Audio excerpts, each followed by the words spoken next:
On my son's wedding day, he looked me dead in the eye, called me an embarrassment, and shaved my head in front of his wealthy new family. He thought he was erasing my dignity to fit into his new high society life. The entire room fell silent. I stood there humiliated but quiet. I did not scream. I did not fight back. I just watched my hair fall to the floor. But what I did exactly 2 hours later brought his entire millionaire wedding crashing down on the most important day of his life. I am Desmond, 72 years old, and for my entire life I believed that blood was thicker than water. Today I am here to tell you how I learned that loyalty cannot be bought, and betrayal always comes with a devastating price. Before I continue this story, let me know where you are watching from in the comments below. Hit like and subscribe if you have ever had to stand up to people who mistook your silence for weakness. The VIP lounge of the Oak Ridge Country Club smelled of expensive cigars, imported leather, and arrogant privilege. I sat quietly in the corner of the room, adjusting the cuffs of my simple but clean charcoal suit. It was supposed to be the happiest day of my son Julian's life. He was marrying Chloe Kensington, the daughter of a prominent real estate dynasty. I had spent decades breathing in concrete dust, waking up before dawn, and breaking my back on construction sites just so Julian could attend the best private schools. I sacrificed my own comfort so he could sit at tables with people like the Kensingtons.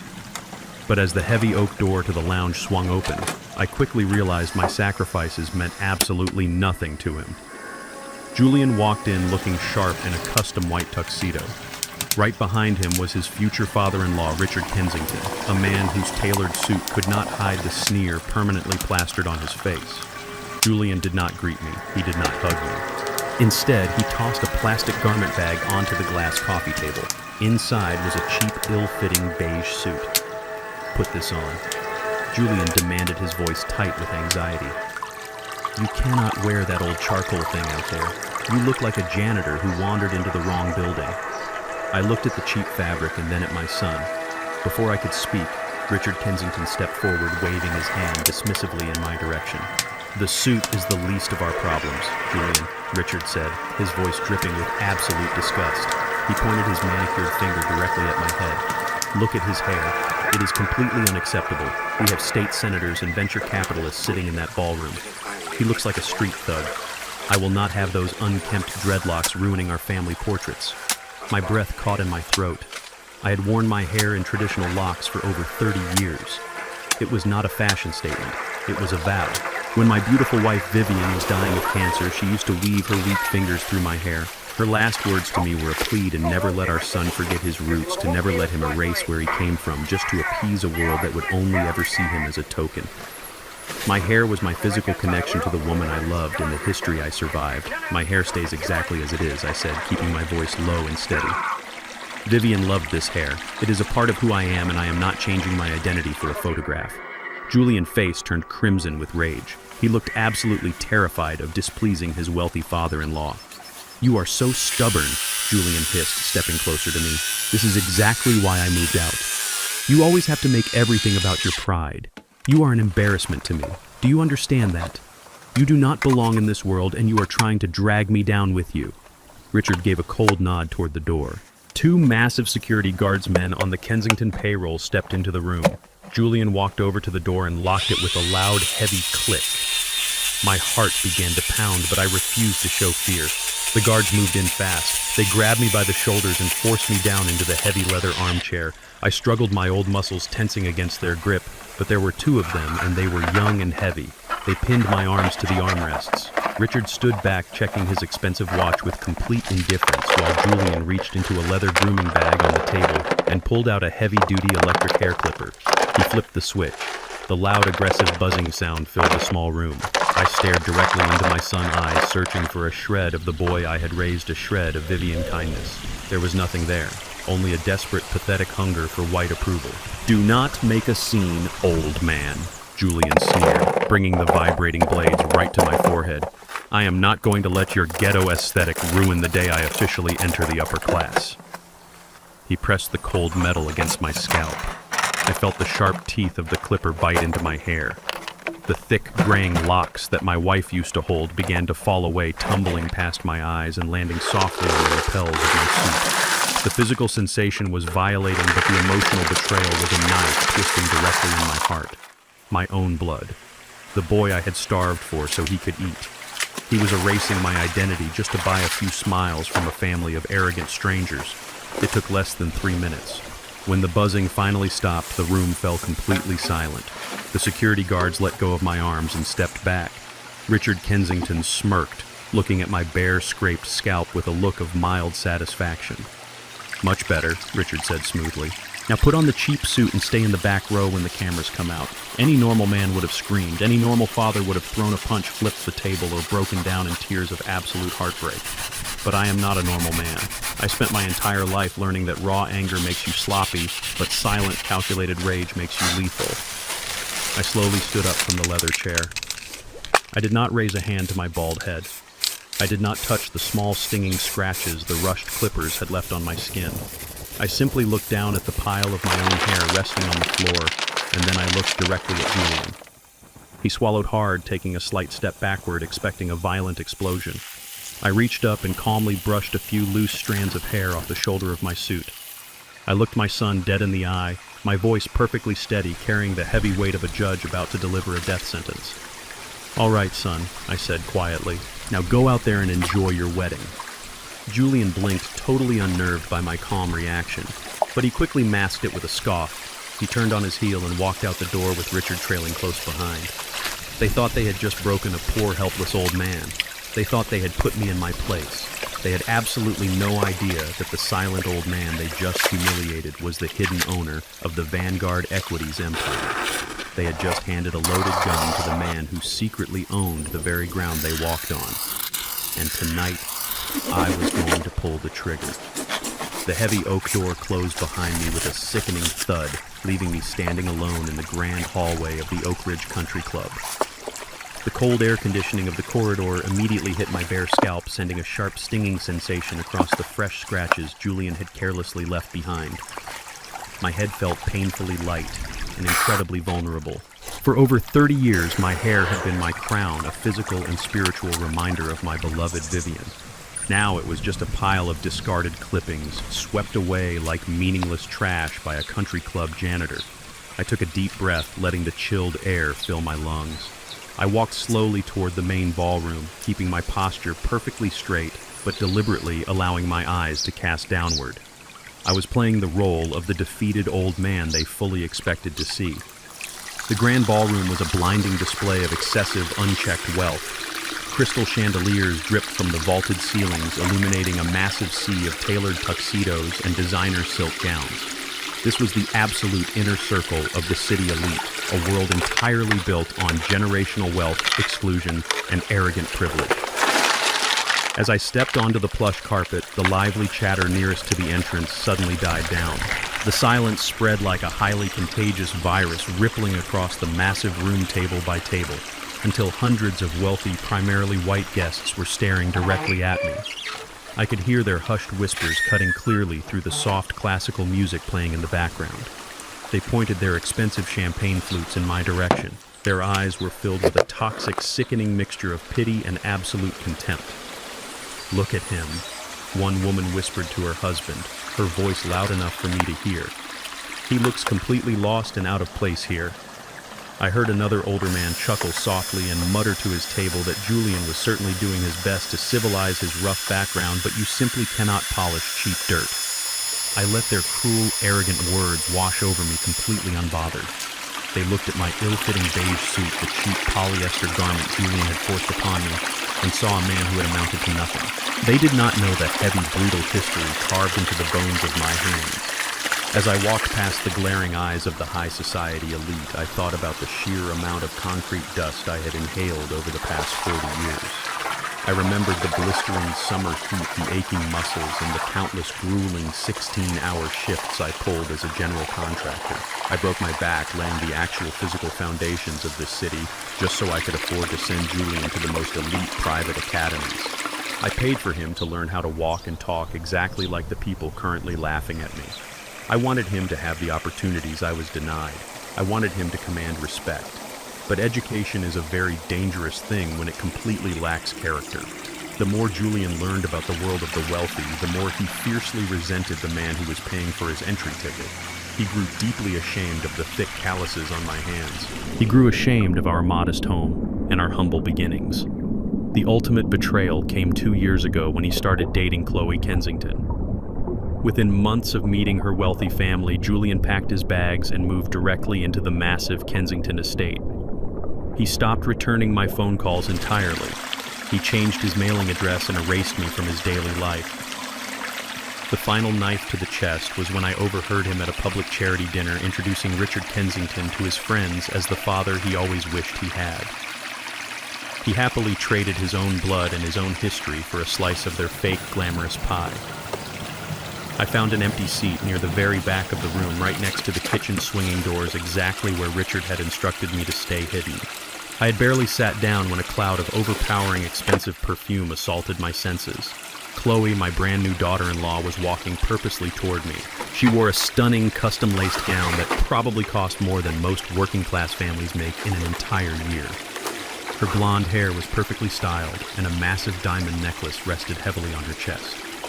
But the wicked, arrogant sneer on her face ruined any possible illusion of beauty. She stopped right in front of my small table, looking down at my scratched, bald head with a look of absolute satisfaction. "Well, Desmond," she said, her voice dripping with sickly, sweet condescension. "I see Julian finally managed to clean you up. You look much better without that awful mess on your head. It is almost presentable for our guests." She did not call me Dad. She did not even call me Mr. Holloway. She addressed me by my first name like I was a stubborn, disobedient child who had finally been disciplined by his betters. I did not respond to her insult.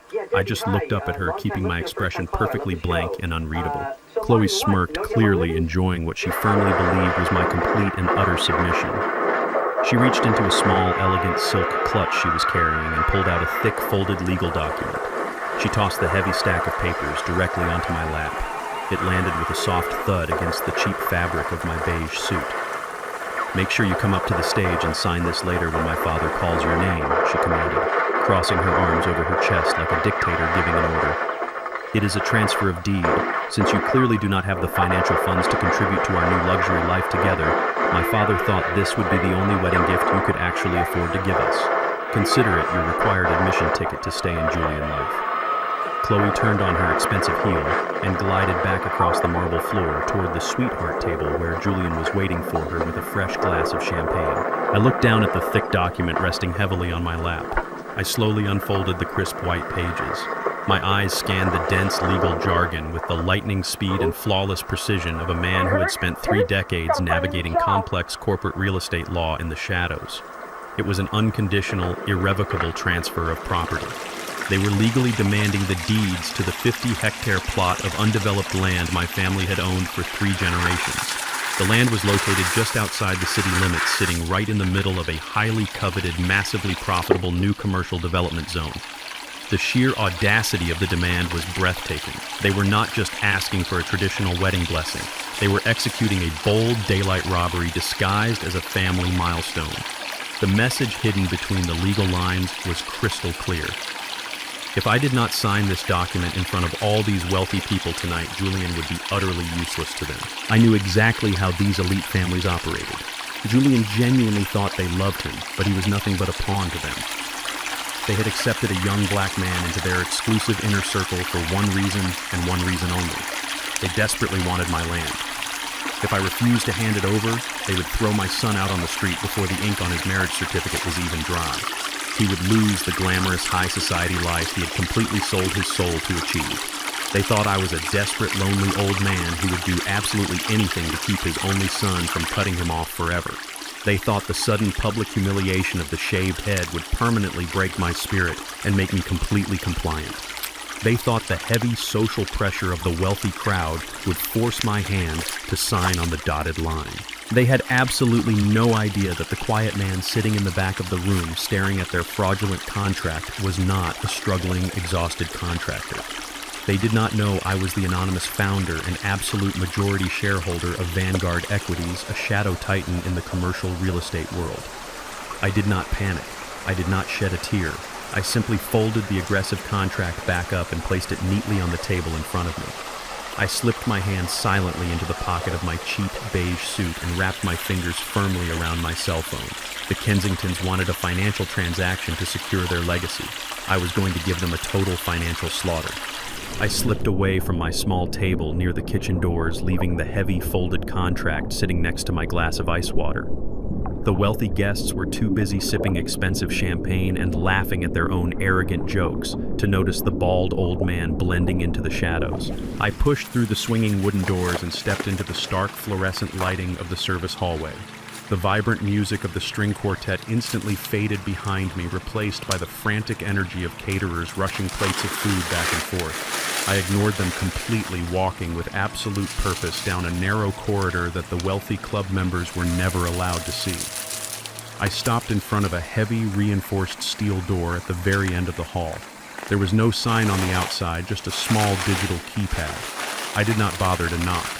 I punched in a 6-digit override code that only 2 people in the entire world possessed. The heavy lock clicked, and I pushed the door open, stepping into the cool, dark, climate-controlled nerve center of the Oak Ridge Country Club security room. A massive wall of glowing surveillance monitors illuminated the dark space. Sitting in front of the screens was Marcus, the head of club security. Marcus was a broad-shouldered black man in his late 40s with sharp, intelligent eyes. 10 years ago, Marcus was facing a trumped-up felony charge that would have ruined his life because he defended his sister from a wealthy drunk driver. I quietly paid for the best defense attorney in the state to clear his name and gave him a job when nobody else would look at his resume. He had been fiercely loyal to me ever since. Marcus stood up immediately when I walked in. He looked at my shaved head and the fresh, angry scratches on my scalp, and his jaw tightened instantly. He knew exactly what had just happened in the VIP lounge. He stepped aside, gesturing to the heavy leather control chair in the center of the room. He did not ask any questions. He simply said, "The room is yours, Mr. Holloway." I sat down in the leather chair and stared at the wall of glowing monitors. The Kensington family strutted around this country club like they owned the very air they were breathing. They demanded the best tables, they treated the service staff like absolute garbage, and they looked down their noses at anyone who did not share their pale complexion and their generational wealth. They thought I was just a pathetic, broke contractor who had somehow managed to sneak into their pristine white world. They were completely wrong. What Richard Kensington and the rest of the arrogant elite did not know was that the Oak Ridge Country Club had quietly faced total bankruptcy 3 years ago. To save their precious sanctuary from public foreclosure, the board of directors had secretly sold a massive 80% controlling stake to a faceless private equity firm called Vanguard Equities. They had absolutely no idea that Vanguard Equities was fully owned and operated by the same black man they had just held down and shaved like a common criminal. I did not just have a membership at this club. I owned the grass they played golf on. I owned the marble floors they danced on. I owned every single camera currently recording their every move. "Marcus," I said, my voice low and dangerous, "bring up the visual and audio feeds for the private bridal suite. Pull it up on the main center screen right now." Marcus typed rapidly on his keyboard. Technically, monitoring the audio in a private guest suite was highly illegal, but I did not care about the privacy of monsters. A second later, the large center monitor flickered to life. The high-definition camera hidden inside a smoke detector gave me a perfect crystal-clear view of the luxurious room. Richard Kensington and his daughter Chloe were inside the suite, but they were not celebrating. They were completely falling apart. Richard was pacing frantically back and forth across the expensive Persian rug. His custom tuxedo jacket was thrown carelessly onto a chair, and his bow tie was pulled loose. He was sweating profusely, running his trembling hands through his hair. Chloe was sitting on the edge of a velvet sofa, biting her perfectly manicured nails down to the quick looking like a terrified child instead of a glowing bride. The polished, arrogant masks they wore in the ballroom had completely melted away, revealing the desperate, cornered animals underneath. "It is all falling apart." Thank you. Chloe. We've been following them around. Richard paced, his voice panicked and breathless.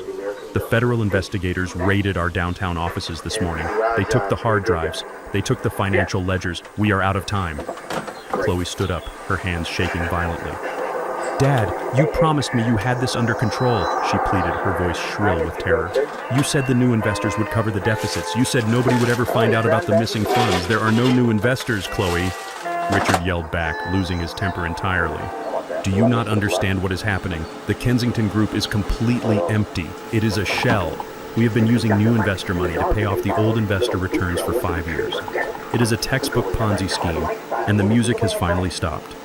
We owe $30 million in toxic shadow loans, and the banks are initiating total foreclosure on Monday morning. If we do not secure new collateral before the banks open, I am going to federal prison, and you will be living on the street. I leaned forward in the dark security room, resting my elbows on the control desk. The truth was finally laid bare. The mighty Kensington dynasty was nothing but a massive criminal fraud. They were drowning in a $30 million ocean of toxic debt, and they were desperately searching for a life raft to keep them from sinking to the bottom. And that life raft was my land. That 50 acres of undeveloped commercial zoning just outside the city was the only hard, unencumbered asset they could possibly get their hands on. They needed my signature to transfer the deed to their company so they could walk into the bank on Monday morning and use my family legacy as collateral to secure a massive survival loan. They did not want my son. They wanted my dirt to save their miserable criminal lives. The door to the bridal suite suddenly opened on the monitor. Julian walked in looking anxious, holding a glass of champagne. He stopped dead in his tracks when he saw the sheer panic on the faces of his new wife and father-in-law. "What is going on?" Julian asked, his voice wavering nervously. "The guests are asking for you. We need to go back down for the speeches." Richard crossed the room in 3 long strides and grabbed Julian by the lapels of his white tuxedo. He backed my son up against the heavy wooden door, shaking him violently. "Forget the guests," Richard hissed, his face inches from Julian. "Did you get the signature? Did your pathetic father sign the transfer deed yet?" Julian stammered, trying to pull away from Richard's aggressive grip. "I gave him the contract. Chloe gave it to him. He is looking at it right now. I will make sure he signs it when we call him up to the stage. I promise, Richard. He will not embarrass me again. He better not." Richard growled, releasing his grip and smoothing out Julian's jacket with a rough, patronizing pat. "Because if we do not get that land tonight, you have absolutely no future in this family. You are going to force the old man to sign that paper tonight, Julian. Do whatever it takes. Threaten him, humiliate him, break his spirit. I do not care." Julian swallowed hard, looking down at the floor. He was a coward trapped in a cage he had built for himself. "But what do I do with him after he signs?" Julian asked softly. "He is going to keep coming around. He is going to ask questions about the property." Richard let out a cold, soulless laugh. He reached out and grabbed the back of Julian's neck, pulling him close to deliver the killing blow. "You are not going to have to worry about him ever again," Richard whispered, his voice dripping with pure evil. "Once we have the land legally secured next month, you are going to throw him in some cheap state-run nursing home. You will cut off all contact and change your numbers. We have lawyers who specialize in this. We will forge the medical paperwork to declare him mentally incompetent and lock him away for the rest of his miserable life. He will disappear, and we will be saved." I watched the monitor, holding my breath. I waited for my son to fight back. I waited for the boy I had raised to realize he was standing in a room full of monsters. I waited for him to defend the father who had bled for him. Julian looked up.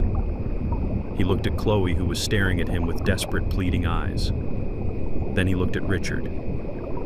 Julian nodded his head slowly. "Whatever it takes," Julian said, his voice devoid of any human emotion. "I will get him to sign it, and then we will get rid of him." In the dark security room, Marcus let out a heavy, shocked breath beside me. I did not move a single muscle. I did not blink. I just stared at the glowing screen, watching my own flesh and blood agree to throw me away like human garbage to save a family of white-collar criminals. The last shred of paternal love I held in my heart instantly turned to ash. My eyes locked onto the monitor, turning as cold and hard as solid ice. The Kensingtons wanted to play a game of absolute destruction, but they had no idea that the man they were trying to bury was the very person who owned the shovel. On my son's wedding day, he looked me dead in the eye, called me an embarrassment, and shaved my head in front of his wealthy new family. He thought he was erasing my dignity to fit into his new high society life. The entire room fell silent. I stood there, humiliated but quiet. I did not scream. I did not fight back. I just watched my hair fall to the floor. But what I did exactly 2 hours later brought his entire millionaire wedding crashing down on the most important day of his life. I left the dark sanctuary of the security room and made my way back through the bustling kitchen corridors. The heavy swinging doors pushed open, and the blinding light of the grand ballroom hit my face once again. The official reception was in full swing. Waiters in crisp white uniforms were pouring vintage champagne into crystal flutes.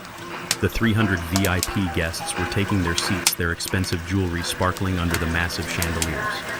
I slipped quietly back into my chair at the small, isolated table near the rear exit. I smoothed the lapels of my cheap polyester suit. My bare scalp still stung where Julian had carelessly dug the electric clippers into my skin, but the physical pain was nothing compared to the absolute clarity that had just settled over my mind. I was no longer a heartbroken father. I was a predator patiently waiting in the tall grass. The string quartet faded out, replaced by the sharp ringing of a silver spoon tapping against a glass. The room fell into a hushed, expectant silence.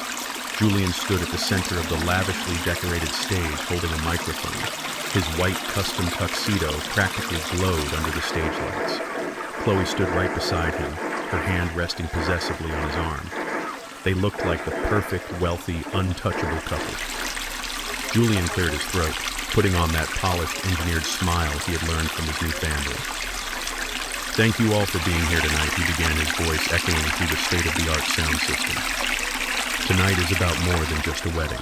It is about the merging of two worlds. It is about elevation."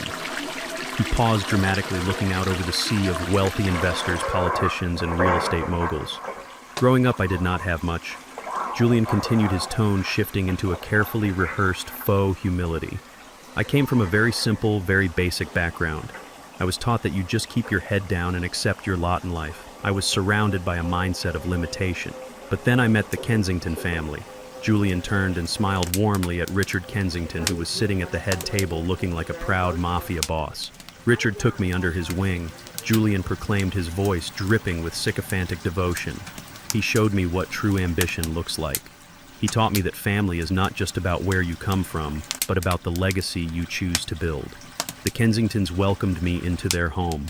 They became the parents I always needed. They showed me how to rise above the dirt. A collective murmur of approval rippled through the ballroom. The wealthy white guests nodded, exchanging approving glances. They loved a good charity story. They loved the narrative of the generous elite saving the poor, ambitious minority from his own bleak origins. Every single word out of my son's mouth was a calculated, deliberate insult to my entire existence. He was standing on a stage, implicitly calling my decades of backbreaking labor a mindset of limitation. He was publicly disowning my blood to appease a room full of strangers. I sat in the back, my face perfectly blank, sipping my ice water. Let him talk, I thought. Let him dig the hole as deep as he possibly can. When Julian finished his sickening speech, the crowd erupted into polite applause. But the performance was far from over. Richard Kensington stood up from his chair, buttoning his imported suit jacket, and walked confidently up the steps to the stage. He took the microphone from Julian and raised his hands to quiet the room. "What a beautiful sentiment," Richard announced, his voice booming with false warmth. And Julian is absolutely right. Tonight is about merging our legacies. But we are not just merging our hearts. We believe in building a concrete, tangible future for these two young people, and that requires a symbolic gesture of absolute unity. Richard's eyes scanned the massive ballroom, sweeping over the hundreds of guests until his gaze locked directly onto me, sitting alone in the shadows. "We are honored to have Julian Father Desmond with us tonight," Richard said loudly. I felt 300 pairs of eyes instantly pivot in my direction. The spotlight swung around, illuminating my isolated table, exposing my cheap beige suit and my freshly shaved, scratched head to the entire room. The sheer psychological pressure they were deploying was staggering. They were using the crushing weight of the elite crowd to pin me down. "Desmond, my friend, please come up here," Richard commanded, gesturing to the stage with a sweeping theatrical motion. "Tonight, Desmond has agreed to officially sign the family asset merger. A generous wedding gift that will permanently unite our properties and secure Julian place in the Kensington dynasty. Please let us give this humble man a warm round of applause." The guests began to clap. It was a slow, patronizing applause. They were expecting a broken, intimidated old man to scurry up to the stage and surrender whatever meager belongings he had to his wealthy superiors. They were expecting a slaughter. I did not rush. I slowly pushed my chair back and stood up. The cool air conditioning brushed against the small raw cuts on my scalp. Every step I took toward the stage was deliberate and measured. I walked past tables of venture capitalists who looked at me with thinly veiled disgust. I walked past socialites who whispered behind their hands. I kept my posture straight, my eyes fixed entirely on the men waiting for me on the stage. When I climbed the short wooden steps, Chloe stepped forward holding the thick leather-bound folder she had thrown at me earlier. She placed it carefully on a small display podium set up in the center of the stage. Richard stood next to her holding a heavy gold-plated fountain pen. Julian stood a few feet away, his jaw clenched, his eyes glaring at me with a silent, intense threat. He was warning me not to embarrass him. He was warning me to submit. I stepped up to the podium and looked down at the document. There it was. The absolute transfer of 50 hectares of prime commercial real estate, completely signing away my family legacy to the Kensington Group. A piece of land worth tens of millions of dollars, the exact asset they desperately needed to save themselves from a $30 million federal bankruptcy on Monday morning. Richard held the gold pen out to me. His smile was razor thin, a shark baring its teeth. "Just sign on the dotted line, Desmond," he whispered so softly the microphone could not pick it up. "Sign it, and you can go back to your miserable little life. Refuse, and your son is out on the street tonight." I took the heavy pen from his hand. The cold metal felt smooth against my rough, calloused fingers. I looked at Julian one last time.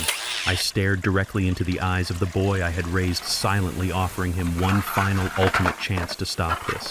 One chance to be a man. One chance to defend his own father. Julian did not blink. He just gave a sharp, aggressive nod toward the paper, essentially ordering me to sign my own execution order. The last invisible thread of my paternal mercy completely snapped. I looked down at the crisp white paper. The Kensingtons thought they were dealing with Desmond Holloway, the retired, uneducated construction worker. They did not know that 40 years ago, when I first bought that massive 50-hectare plot of land, I did not register it under my own name. I had registered it under a highly protected anonymous shell corporation called Horizon Builders Incorporated. I pressed the gold nib of the pen against the signature line. I did not write my legal name. I deliberately scrawled a messy, completely unrecognizable signature that vaguely resembled the word Horizon. But a signature alone in commercial real estate transfers can be contested. It needed an official corporate seal to finalize the illusion. I reached into the pocket of my cheap beige suit. I pulled out a small, heavy brass stamp and a miniature ink pad. Richard raised an eyebrow, looking slightly confused by the old-fashioned gesture. "I am an old-school contractor, Richard," I whispered, keeping my voice low and perfectly calm. "I like to make my agreements official." I pressed the brass stamp into the dark ink and slammed it down hard next to the messy signature. The red ink bloomed beautifully against the white page. The stamp read Horizon Builders Incorporated. What Richard, Kensington, Chloe, and Julian did not know was that Horizon Builders Incorporated was a company I had legally, publicly, and permanently dissolved in a bankruptcy filing exactly 5 years ago. The corporate entity no longer existed in the eyes of the law. The signature was a deliberate fake. The corporate seal belonged to a ghost. I had just signed a multi-million-dollar transfer using the identity of a dead company. The heavy, impressive document sitting on that podium was absolutely legally worthless. It was nothing but a stack of expensive garbage. Before I could even put my brass stamp away, Richard snatched the folder off the podium with greedy lightning speed. He did not even bother to look closely at the signature or the stamp. He just saw the red ink and assumed he had won. He snapped the leather folder shut and clutched it against his chest like it was a life preserver. A massive, triumphant smile spread across Richard's face. He turned to the crowd and raised the folder high in the air. The crowd erupted into a loud, celebratory cheer. Chloe beamed, wrapping her arms around Julian's neck and kissing his cheek. Julian let out a massive, visible sigh of relief, completely believing his position in high society was permanently secured. They stood there on the stage, bathed in the bright lights and the applause of their wealthy peers, smiling like they had just conquered the world. They had absolutely no idea that the piece of paper they were holding was a one-way ticket to federal prison. They thought they had just stolen my empire. In reality, they had just given me the exact amount of time I needed to initiate their total catastrophic destruction. I set the gold pen down on the empty podium, turned my back on my son, and calmly walked off the stage. The trap had been swallowed whole. Now it was time to detonate the bomb. I stepped down from the wooden stage, leaving the fraudulent document resting on the display podium. The wealthy crowd had already turned their attention away from me, lifting their expensive champagne glasses to toast the newlyweds. To them, the brief, uncomfortable charity case was over.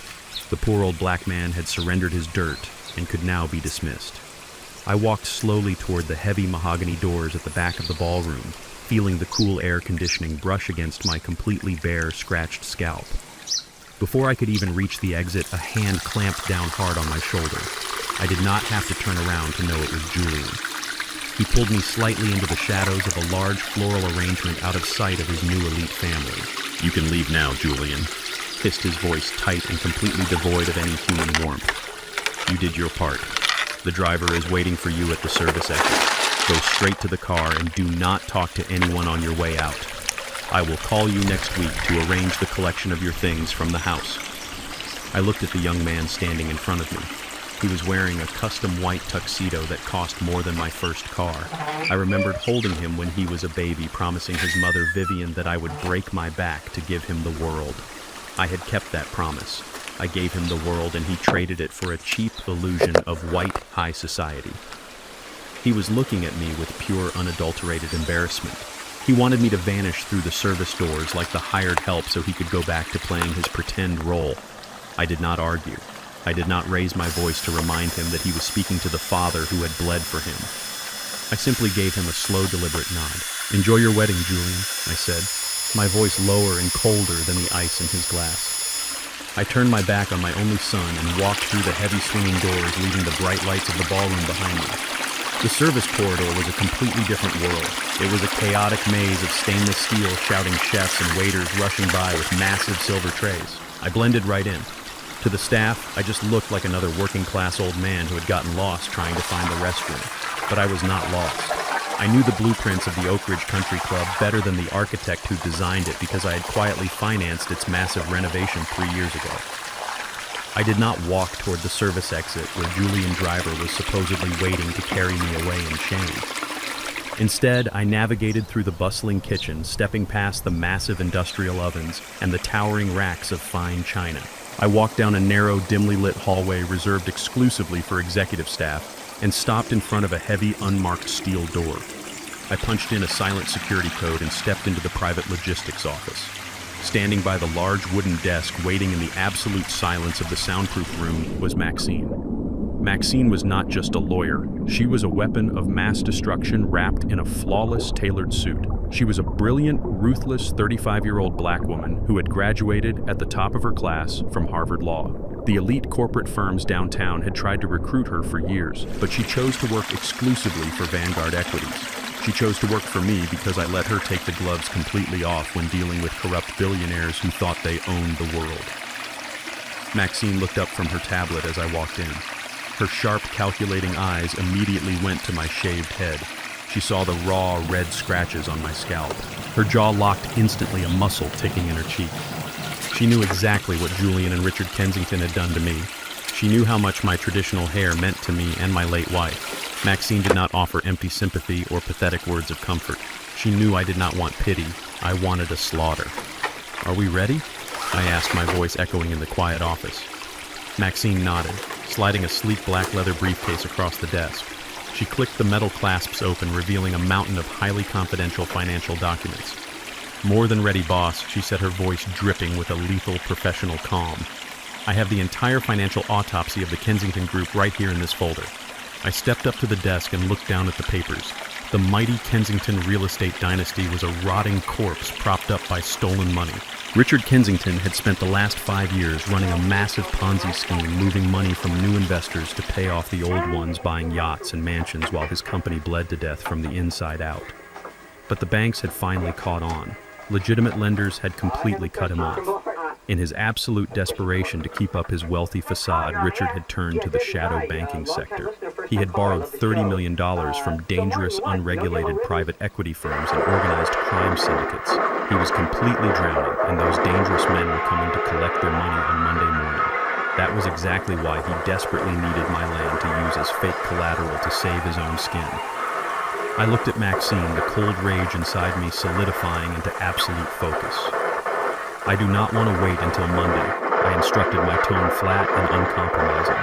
"I want Vanguard Equities to buy all $30 million of the Kensington bad debt tonight, right now. Contact the shadow lenders immediately.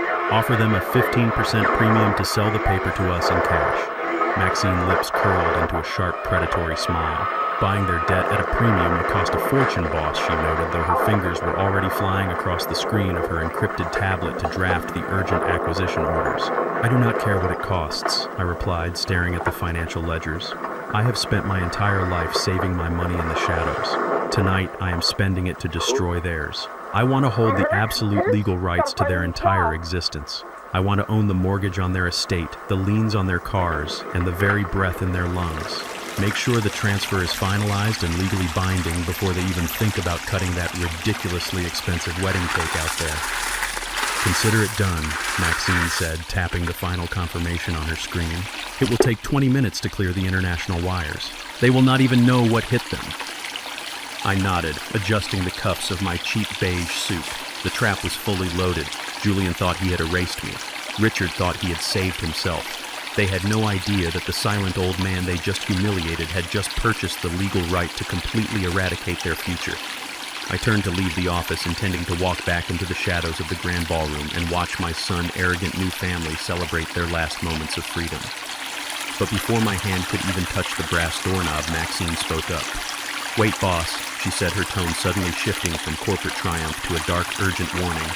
"There is one more thing you need to hear before you go back out there." I stopped and turned around. Maxine reached into the inside pocket of her tailored blazer and pulled out a small, sleek digital recording device. She placed it carefully on the wooden desk and offered a cold, knowing smile. "As the majority owners of this country club, you authorized us to install hidden security microphones in the private VIP suites," Maxine explained, her eyes narrowing with absolute disgust. 10 minutes ago, the system flagged a conversation between Richard Kensington and his senior partners inside the bridal suite. You need to listen to this. I walked back to the desk. Maxine pressed the play button. The audio was crystal clear. It was Richard Kensington's voice, breathless and vibrating with greedy excitement. "Listen to me," Richard was saying on the recording, his words slurred slightly from the expensive scotch.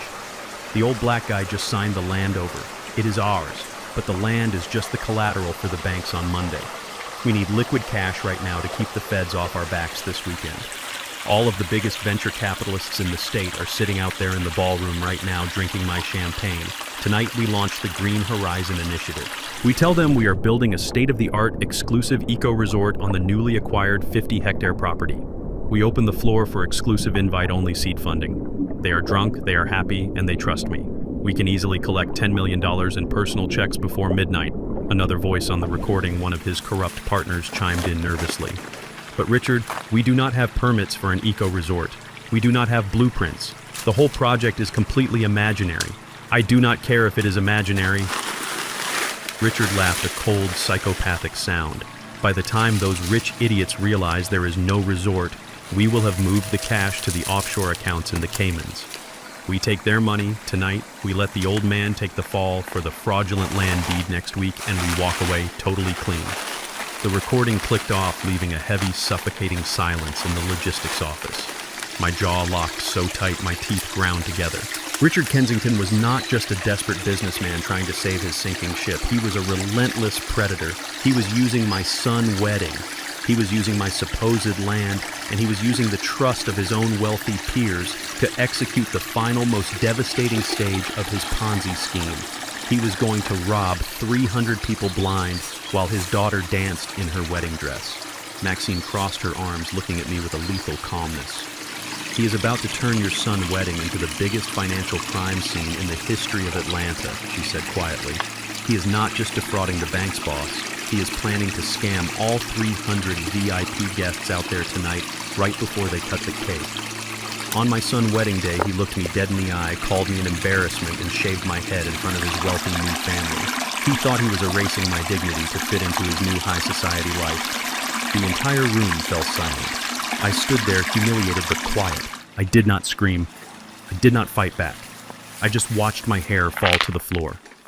But what I did exactly 2 hours later brought his entire millionaire wedding crashing down on the most important day of his life. I stared at the small digital recorder resting on the heavy wooden desk. The glowing red light blinked in the dim logistics office, echoing the steady mechanical rhythm of my own heartbeat. Richard Kensington was not just a desperate man trying to plug a $30 million hole in his sinking ship. He was a ravenous parasite. He was planning to use the fake transfer document I had just signed to legitimize a completely fabricated eco-resort, and he was going to use his daughter wedding reception to bleed his own wealthy friends dry. I looked up at Maxine. Her sharp eyes were locked onto mine, waiting for the green light.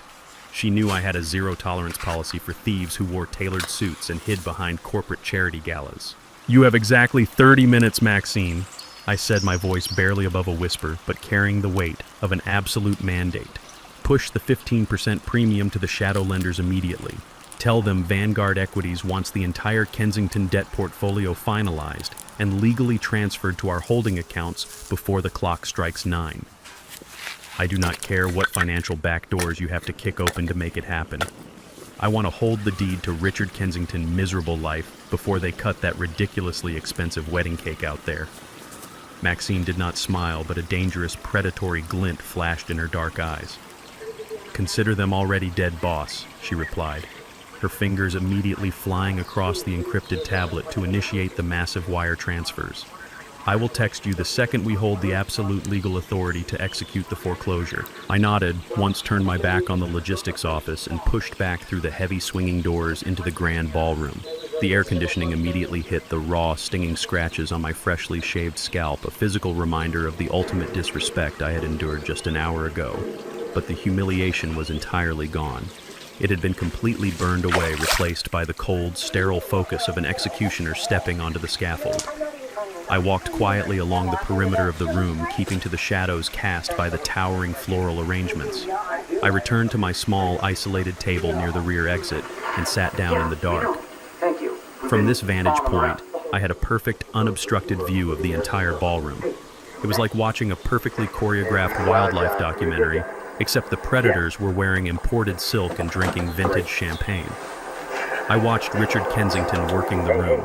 He was a master of his disgusting craft. He moved gracefully from table to table, clapping state senators on the shoulder, kissing the cheeks of wealthy socialites, and leaning in to whisper conspiratorially into the ears of tech CEOs and venture capitalists.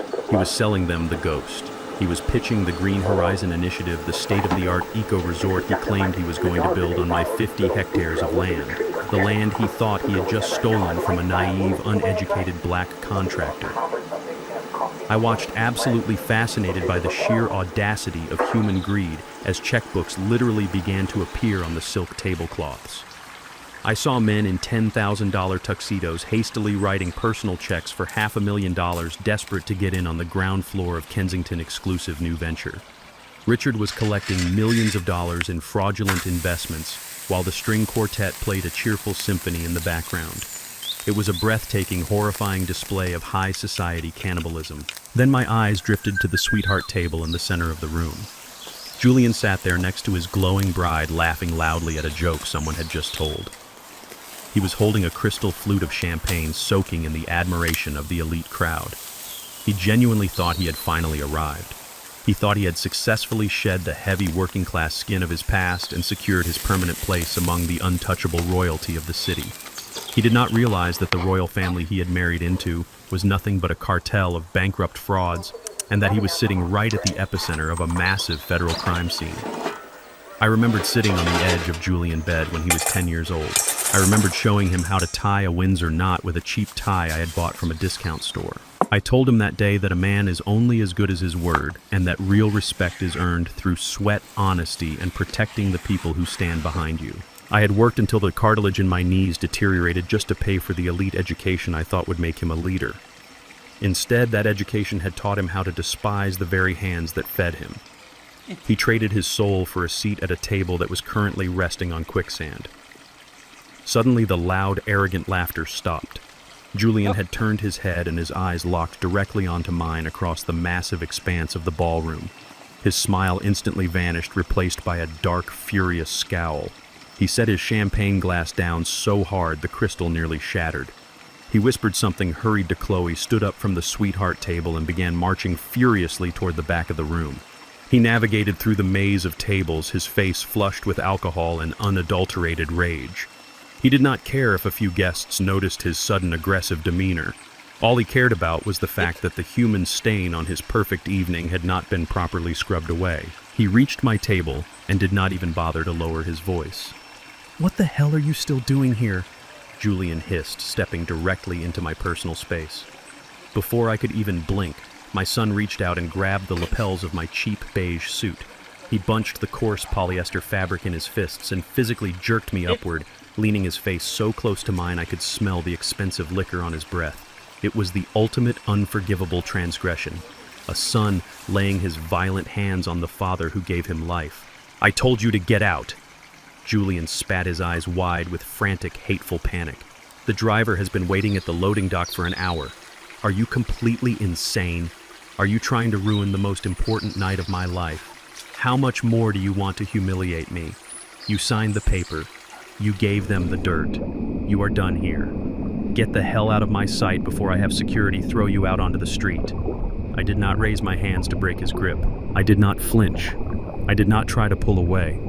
I stood perfectly still, letting him hold me by the collar. I looked him dead in the eye. I stripped away every single ounce of paternal warmth, every shred of forgiveness, and every memory of the boy I used to love. I let him look into the eyes of the ruthless, anonymous titan who had systematically devoured corporate empires in the shadows for 3 decades. The temperature in the air between us seemed to plummet to absolute zero. Julian felt the sudden terrifying shift. The arrogant fury in his eyes began to waver, slowly replaced by a creeping, icy confusion. He was expecting the tired, defeated old man he had bullied in the lounge. He was not prepared for the dead, soulless stare of a predator locking onto its prey. "I am waiting to see the cake-cutting son," I said. My voice was quiet, perfectly measured, and completely devoid of any emotion. It did not shake. It cut through the ambient noise of the ballroom like a surgical scalpel. Julian frowned, his grip loosening just a fraction in his sheer bewilderment. "The cake cutting," he repeated, genuinely confused by my terrifyingly calm response. "What are you talking about?" I kept my eyes locked onto his, watching the exact moment the primal fear began to register in his pupils. Because right after that, I whispered, leaning in just a fraction of an inch closer to his face, "I am going to cut your umbilical cord." Julian breath hitched in his throat. He slowly released my lapels, his hands trembling slightly as they dropped back to his sides. He took a hesitant step backwards, suddenly realizing that he had absolutely no idea who the man standing in front of him truly was. The polished, arrogant groom had just looked into an abyss, and the abyss was staring right back. The grandfather clock in the grand hallway struck 9. The deep chimes echoed faintly through the heavy mahogany doors of the ballroom. I sat completely still in the shadows of the rear exit. The cheap polyester fabric of my beige suit clung to my skin in the warm air of the crowded room. Then I felt it, a sharp vibration against my thigh. I reached into my pocket and pulled out my phone. The screen illuminated my calloused hands in the dark. It was a single text message from Maxine. It read, "Vanguard Equities has successfully acquired 100% of the Kensington Group debt portfolio. Immediate foreclosure rights are now active due to the explicit violation of the fraud clause. Proceed at your discretion, boss." I read the words twice. The letters on the screen glowed like a loaded weapon. $30 million of toxic debt was now completely under my control. I did not just own their business. I owned their mansion. I owned their luxury cars. I owned the very rings on their fingers. I locked the screen and slid the phone back into my pocket. The anger that had been simmering in my chest all day suddenly cooled into a solid block of absolute freezing ice. The waiting was over. The execution was scheduled. At the very front of the ballroom, the music swelled to a triumphant crescendo. A team of waiters in pristine white gloves carefully wheeled out a massive 6-tier wedding cake decorated with edible gold leaf and white roses. The crowd gasped and applauded politely. Julian and Chloe stood next to the towering cake, holding hands and beaming with arrogant pride. Chloe looked like royalty in her designer gown. Julian, my own flesh and blood, looked completely intoxicated by the wealth surrounding him. He puffed out his chest, standing tall, believing he had finally secured his permanent seat at the table of the elite. He thought he had successfully traded his father for a lifetime of luxury. Richard Kensington stepped up to the center microphone. He held a crystal flute of vintage champagne high in the air, catching the light of the massive chandeliers. He flashed his $1 million smile at the audience of venture capitalists, hedge fund managers, and state politicians. My dear friends, Richard announced, his voice booming with fake charm. Before we cut this beautiful cake and celebrate the union of my daughter and my brilliant new son-in-law, I have a historic announcement to make. Thanks to the monumental addition of the 50-hectare commercial property we secured tonight, the Kensington Group is officially launching the Green Horizon Initiative. Richard paused, letting the greedy anticipation build in the room. He leaned into the microphone, lowering his voice to sound exclusive and conspiratorial. This is going to be the premier eco-resort of the entire southern United States, he lied smoothly. And because we value our inner circle, I am opening the seed funding round tonight exclusively to the people in this room. $10 million is all we need to break ground. Our associates are walking around the tables right now to collect your early investment checks. Get in tonight, my friends, because by Monday morning the door will be permanently closed. The wealthy guests practically tripped over themselves, reaching into their tailored tuxedo jackets for their checkbooks. They were completely blinded by the illusion of Richard Kensington. They were handing over millions of dollars to a man who was legally bankrupt. I watched them signing away their money. I watched Julian smiling proudly as his new father-in-law orchestrated a massive federal crime using the land he thought he had stolen from me. I placed my hands flat on the small table and pushed myself up.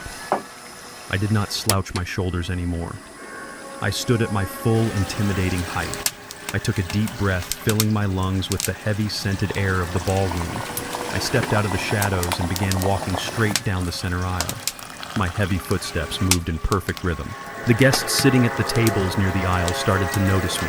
The conversation slowly died out again. The same people who had looked at me with pity and disgust an hour ago were now staring at me in total confusion. They saw the bald, scratched head of the man who was supposed to be hiding in shame, but the man walking past them was not broken. I moved with the heavy, unstoppable momentum of a freight train. My eyes were locked dead onto the stage, focusing entirely on Richard Kensington.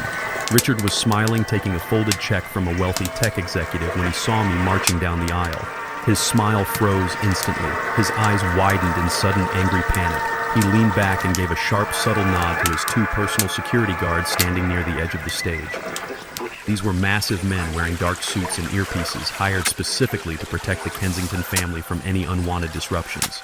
The two Kensington guards moved quickly, stepping directly into my path to block the stairs leading up to the stage. One of them reached out a massive hand to grab me by the shoulder. "You need to turn around and walk away right now before we drag you out of here," the guard growled aggressively. I did not stop walking. I did not even slow down. I just kept my eyes fixed on Richard. Before the Kensington guard could even touch the fabric of my cheap beige suit, the shadows around the stage suddenly burst into violent motion. Marcus, the head of the Oak Ridge Country Club security, stepped out from behind a heavy velvet curtain, followed instantly by 4 of his elite tactical officers.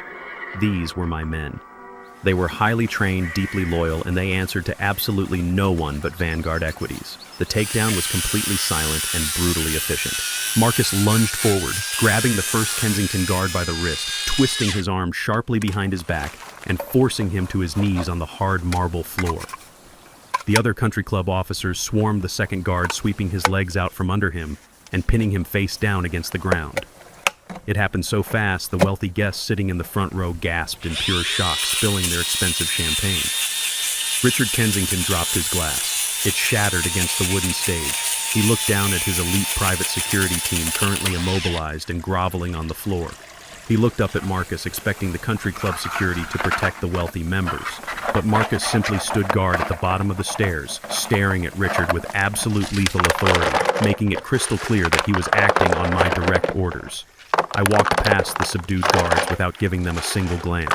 I placed my heavy work boots on the wooden steps and climbed up onto the stage. Julian stood next to the wedding cake, his face completely drained of color. He looked like a terrified child. He opened his mouth to speak, but no words came out. Chloe was clutching his arm, her eyes darting wildly between her father and the men pinned on the floor. I walked right up to Richard Kensington. We were standing chest to chest. I could smell the panic radiating off his sweating skin. He opened his mouth to scream for help, but I moved faster. I reached out and snatched the heavy metal microphone right out of his trembling hand. I brought the microphone close to my mouth. A loud, piercing screech of audio feedback blasted through the massive speakers, echoing violently across the entire ballroom. The sudden deafening noise made hundreds of billionaires and socialites cover their ears and shrink back in their seats. The entire room fell into an absolute, terrified silence. I looked out at the sea of wealthy faces, then turned my cold, dead eyes back to Richard Kensington. "Sorry to interrupt the theater," I said, my voice echoing like thunder through the silent room, "but I have an announcement from the creditor. On my son's wedding day, he looked me dead in the eye, called me an embarrassment, and shaved my head in front of his wealthy new family. He thought he was erasing my dignity to fit into his new high society life." The entire room fell silent. I stood there humiliated but quiet. I did not scream. I did not fight back. I just watched my hair fall to the floor. But what I did exactly 2 hours later brought his entire millionaire wedding crashing down on the most important day of his life. Richard's face turned a violent shade of purple. The veins in his neck bulged against his tight silk collar. "What the hell are you doing?" he screamed, spit flying from his lips. He looked frantically past the stage toward the sound booth at the back of the room. "Cut his microphone. Turn it off right now. Get this crazy old man off my stage." But the sound engineer did not touch a single dial. The sound engineer worked for the Oak Ridge Country Club, and tonight everyone in this building answered to me. The microphone remained perfectly hot. Julian saw his new father-in-law panicking. He saw his fragile, fake royal lifestyle slipping through his fingers. He panicked. My own son lunged forward, stepping away from his beautiful bride and his expensive wedding cake. He charged at me with his hands outstretched, ready to physically rip the metal microphone from my grip. He wanted to silence me to protect the thieves who had bought his loyalty. I did not back away. I simply raised my left hand and pointed a single calloused finger directly at his face. "Stop right there, Julian," I said. My voice did not yell, but it echoed through the speakers with a terrifying, heavy gravity. "Take one more step, and I will have my security team break both of your legs in front of your new wife." Julian froze. His expensive leather shoes stopped dead on the wooden floorboards. He looked at my finger, and then he looked into my eyes. For his entire life, he had only known me as the quiet, exhausted contractor who came home smelling of concrete and drywall. He had never seen the man who ruthlessly dismantled corporate empires. He had never seen the monster I kept chained up in the dark. The sheer lethal intent radiating from my eyes paralyzed him completely. He looked past my shoulder and saw Marcus and the tactical security officers taking a synchronized step forward, ready to snap his bones if I gave the command. Julian swallowed hard, his hands dropping limply to his sides. He shrank back, cowering like a frightened child. I turned my back on my pathetic son. I faced the 300 wealthy guests sitting in the grand ballroom. The silence in the room was absolute. You could hear a pin drop. The venture capitalists, the hedge fund managers, and the state politicians were all staring at me, their checkbooks still resting on the silk tablecloths. "Ladies and gentlemen," I announced, my voice rolling over the crowd like a heavy storm cloud. "Please put your pens down and put your checkbooks away. You are about to hand your hard-earned millions to a man who is completely, absolutely bankrupt." A collective gasp rippled through the massive room.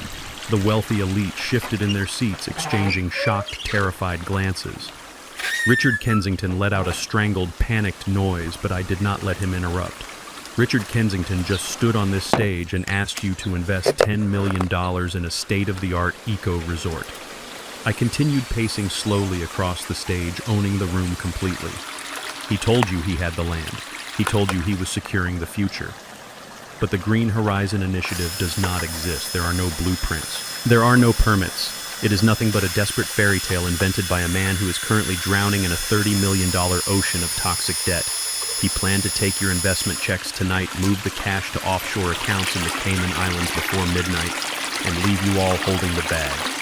The crowd erupted into furious whispers. Men in tailored suits began snatching their checks off the tables, tearing them into pieces. Women covered their mouths in horror.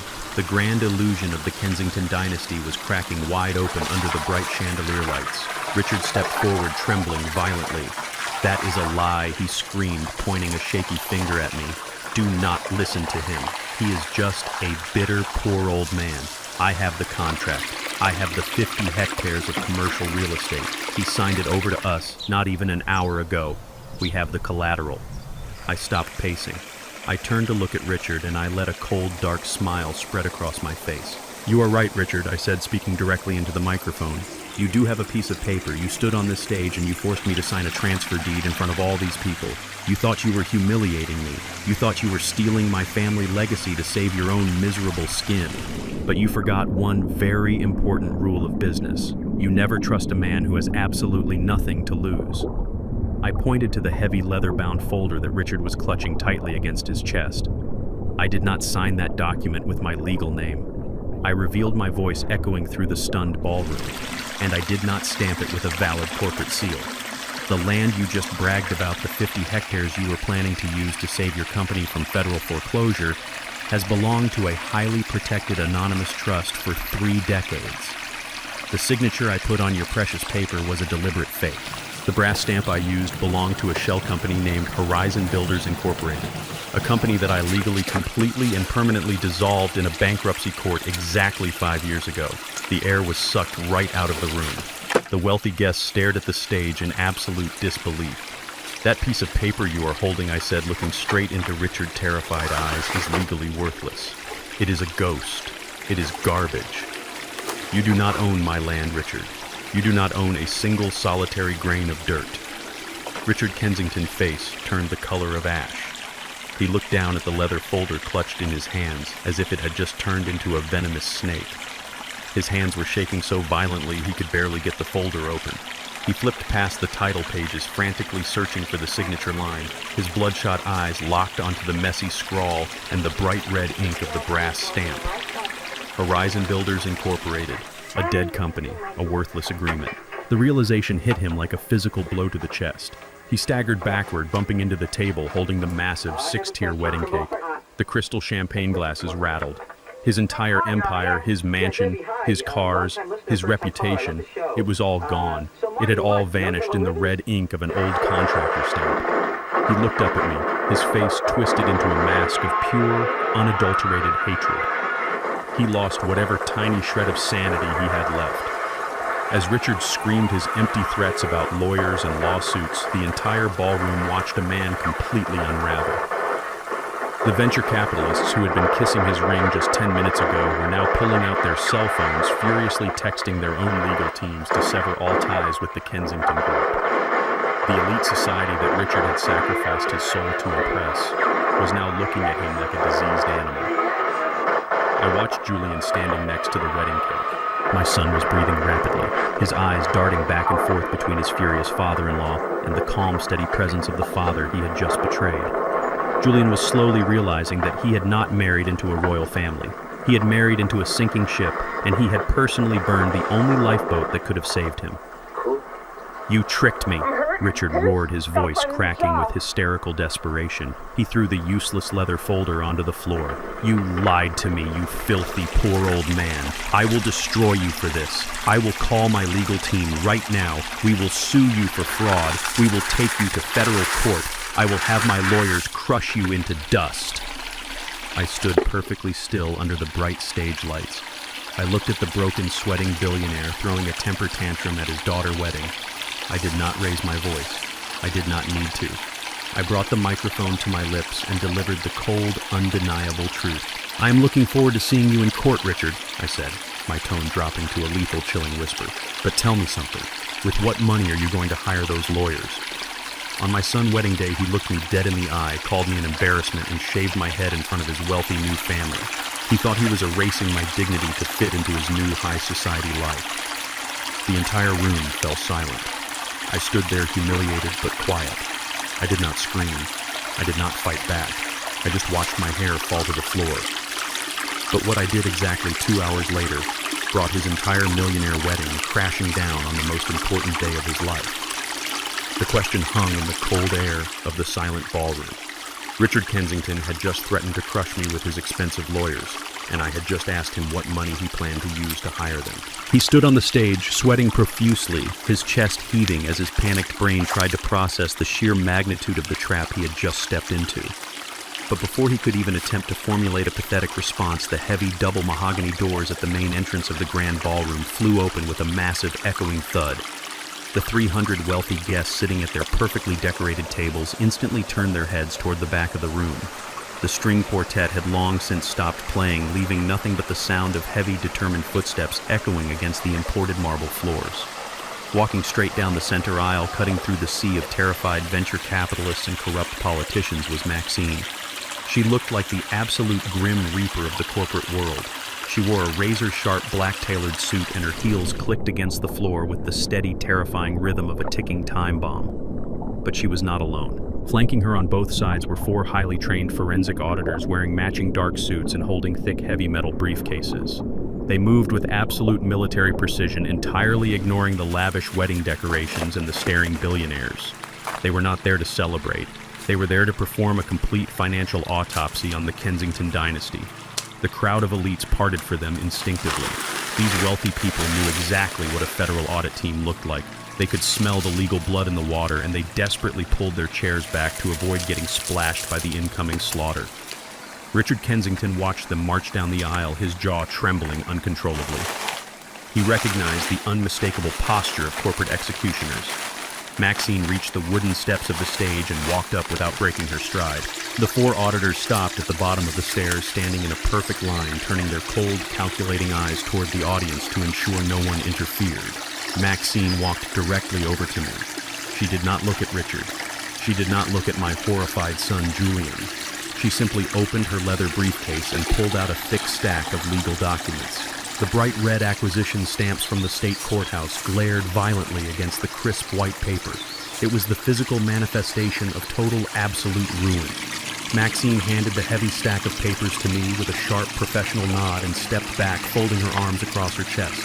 I took the documents and walked slowly over to the small table holding the massive 6-tier wedding cake. I lifted the heavy stack of legal papers and slammed them down directly next to the pristine white frosting.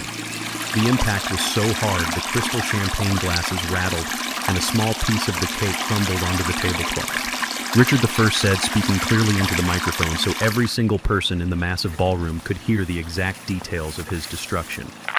Your fraudulent real estate group is currently carrying $30 million in toxic high-interest debt.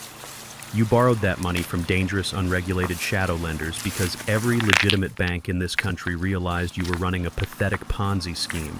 You have been moving stolen money around for 5 years, pretending to be a titan of industry while secretly begging criminals for cash to keep your mansion and your luxury cars. Richard shook his head rapidly, his eyes wide with wild, desperate denial.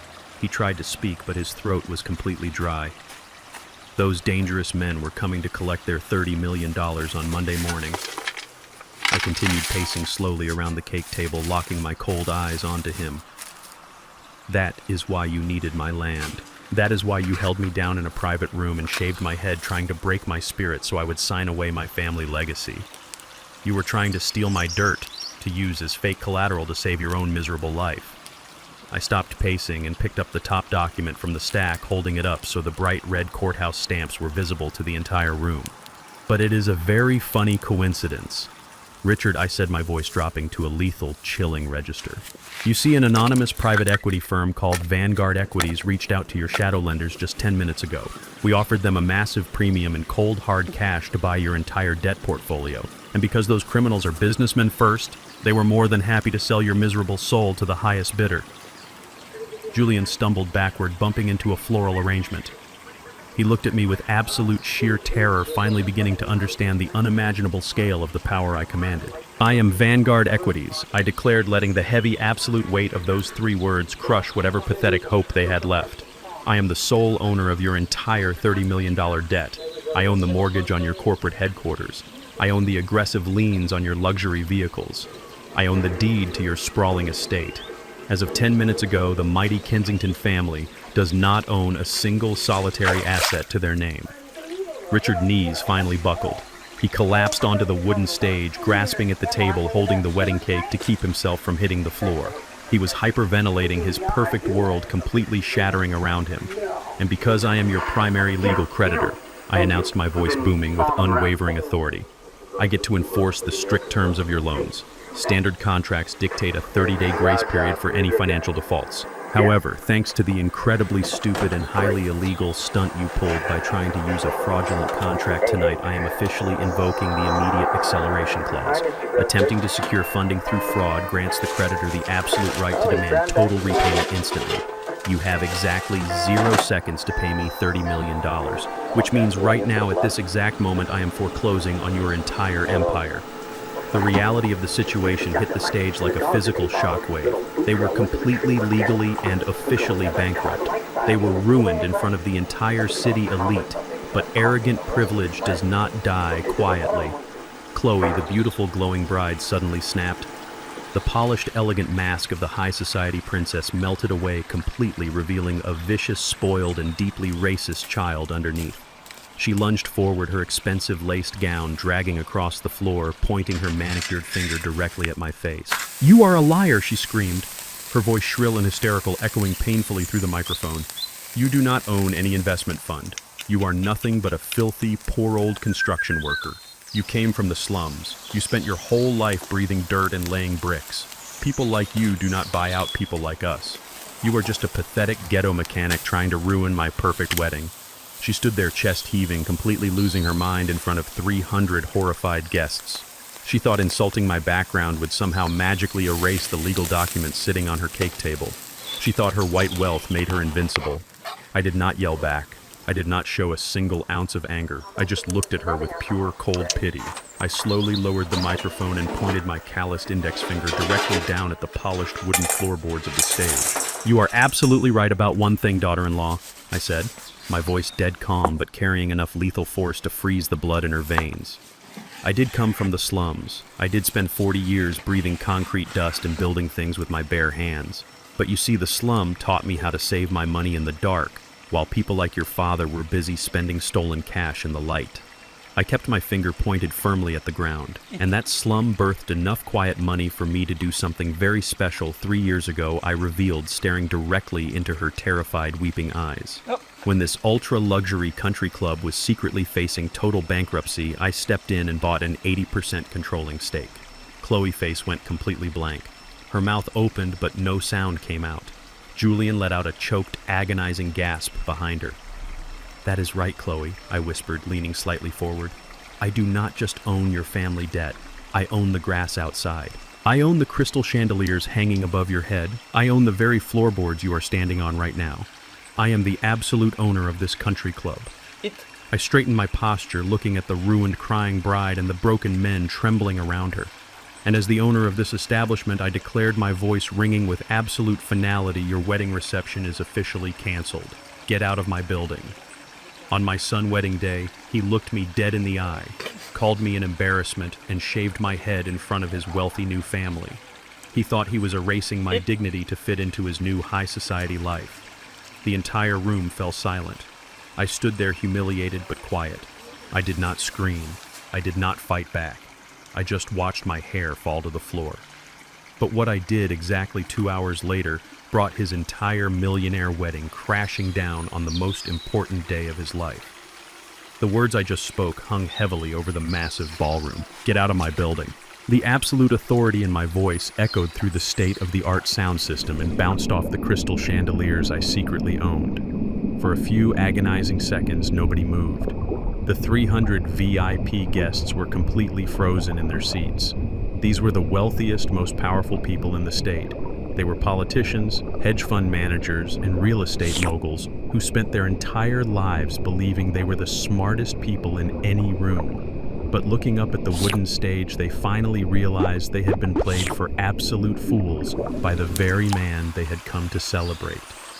The paralyzing shock broke all at once. The collective gasp of the crowd quickly morphed into a chaotic, panicked frenzy. The polite classical music was long gone, replaced by the deafening sound of scraping chairs and angry shouting. The venture capitalists and tech executives who had been eagerly writing personal checks just moments ago suddenly snapped out of their greedy trances. They realized that Richard Kensington, the man they thought was a visionary titan, was actually a desperate criminal standing on the edge of a $30 million cliff. I watched from the stage as men in custom tuxedos practically dove across the silk tablecloths to snatch back the checks they had written for the fake Green Horizon initiative. They tore the crisp pieces of paper into tiny shreds, throwing them onto the floor like toxic waste. But snatching back their money was not enough for me. I wanted to completely eradicate the fake legacy Richard had built. I wanted these people to know exactly how little he thought of them. I reached into the pocket of my cheap beige suit and pulled out the small digital recording device Maxine had given me in the logistics office. I walked over to the microphone stand and held the small speaker directly against the microphone. I pressed the play button. The audio recording blared through the massive speakers, filling the entire ballroom with the undeniable sound of Richard Kensington's own voice.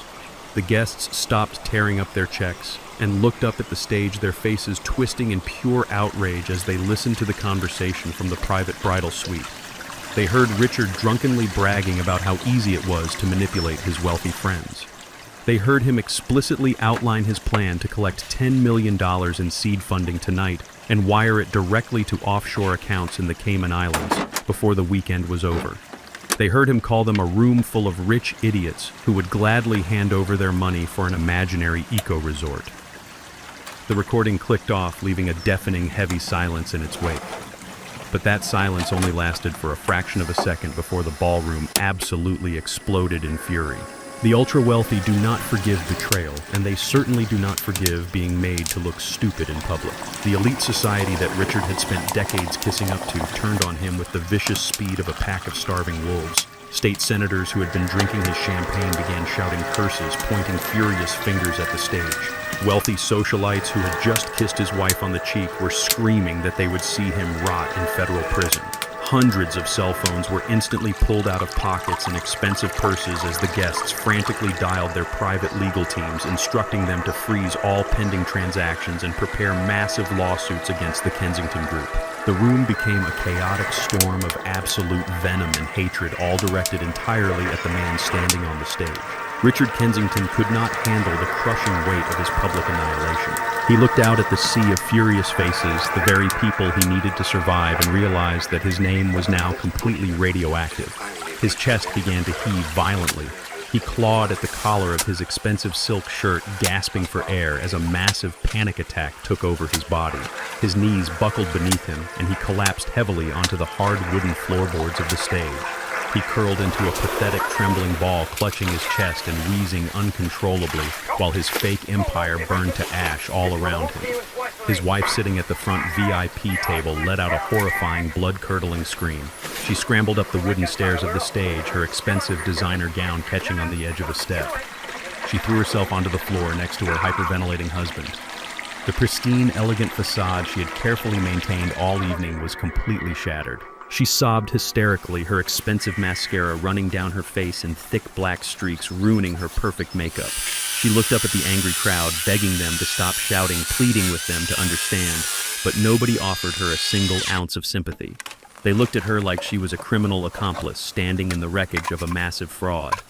I stood tall amidst the absolute destruction, my hands resting calmly at my sides. I did not feel pity. I did not feel sorrow. I just watched the garbage take itself out. Then I turned my attention to the other side of the stage. I looked at my son. Julian was standing completely frozen next to the untouched 6-tier wedding cake. His face was the color of a pale ghost. His jaw was slack and his eyes were wide with a profound, earth-shattering disbelief.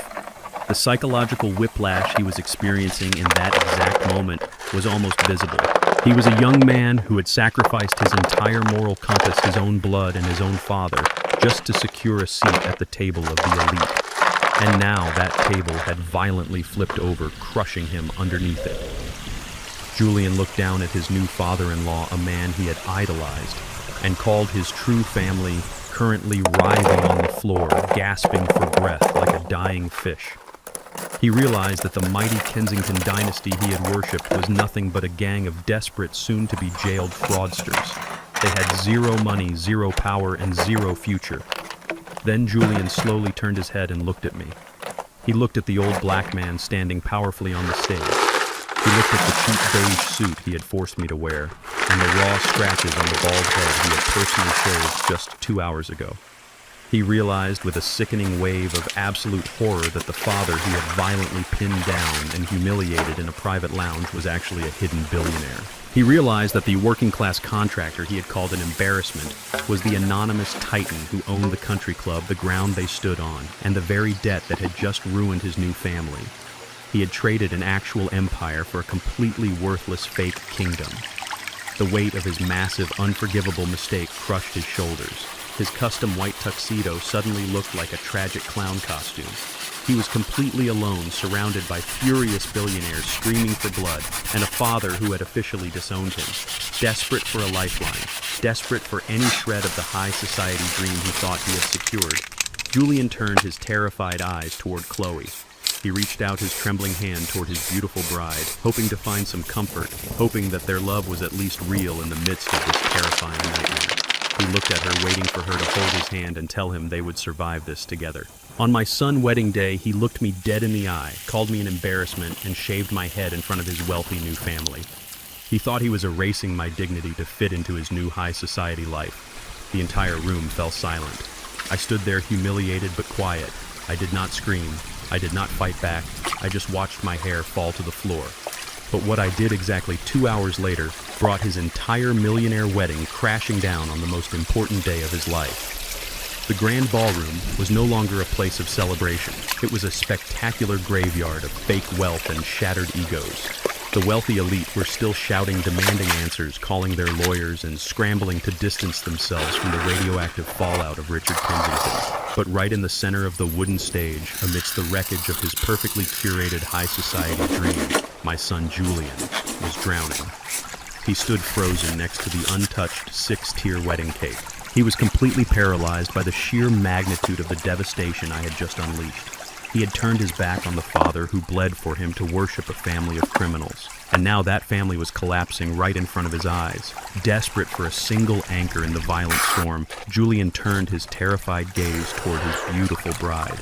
Chloe was standing a few feet away, her pristine laced wedding gown trembling as she took in the horrific reality of her father writhing on the floor and the angry mob of billionaires shouting at the stage.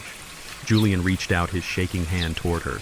He needed her to hold him. He needed her to tell him that their love was real and that they would somehow get through this absolute nightmare together. He looked at her with the pathetic, hopeful eyes of a man who still believed he belonged in her world. "Chloe," he whispered, his voice cracking with sheer desperation. "Chloe, please look at me.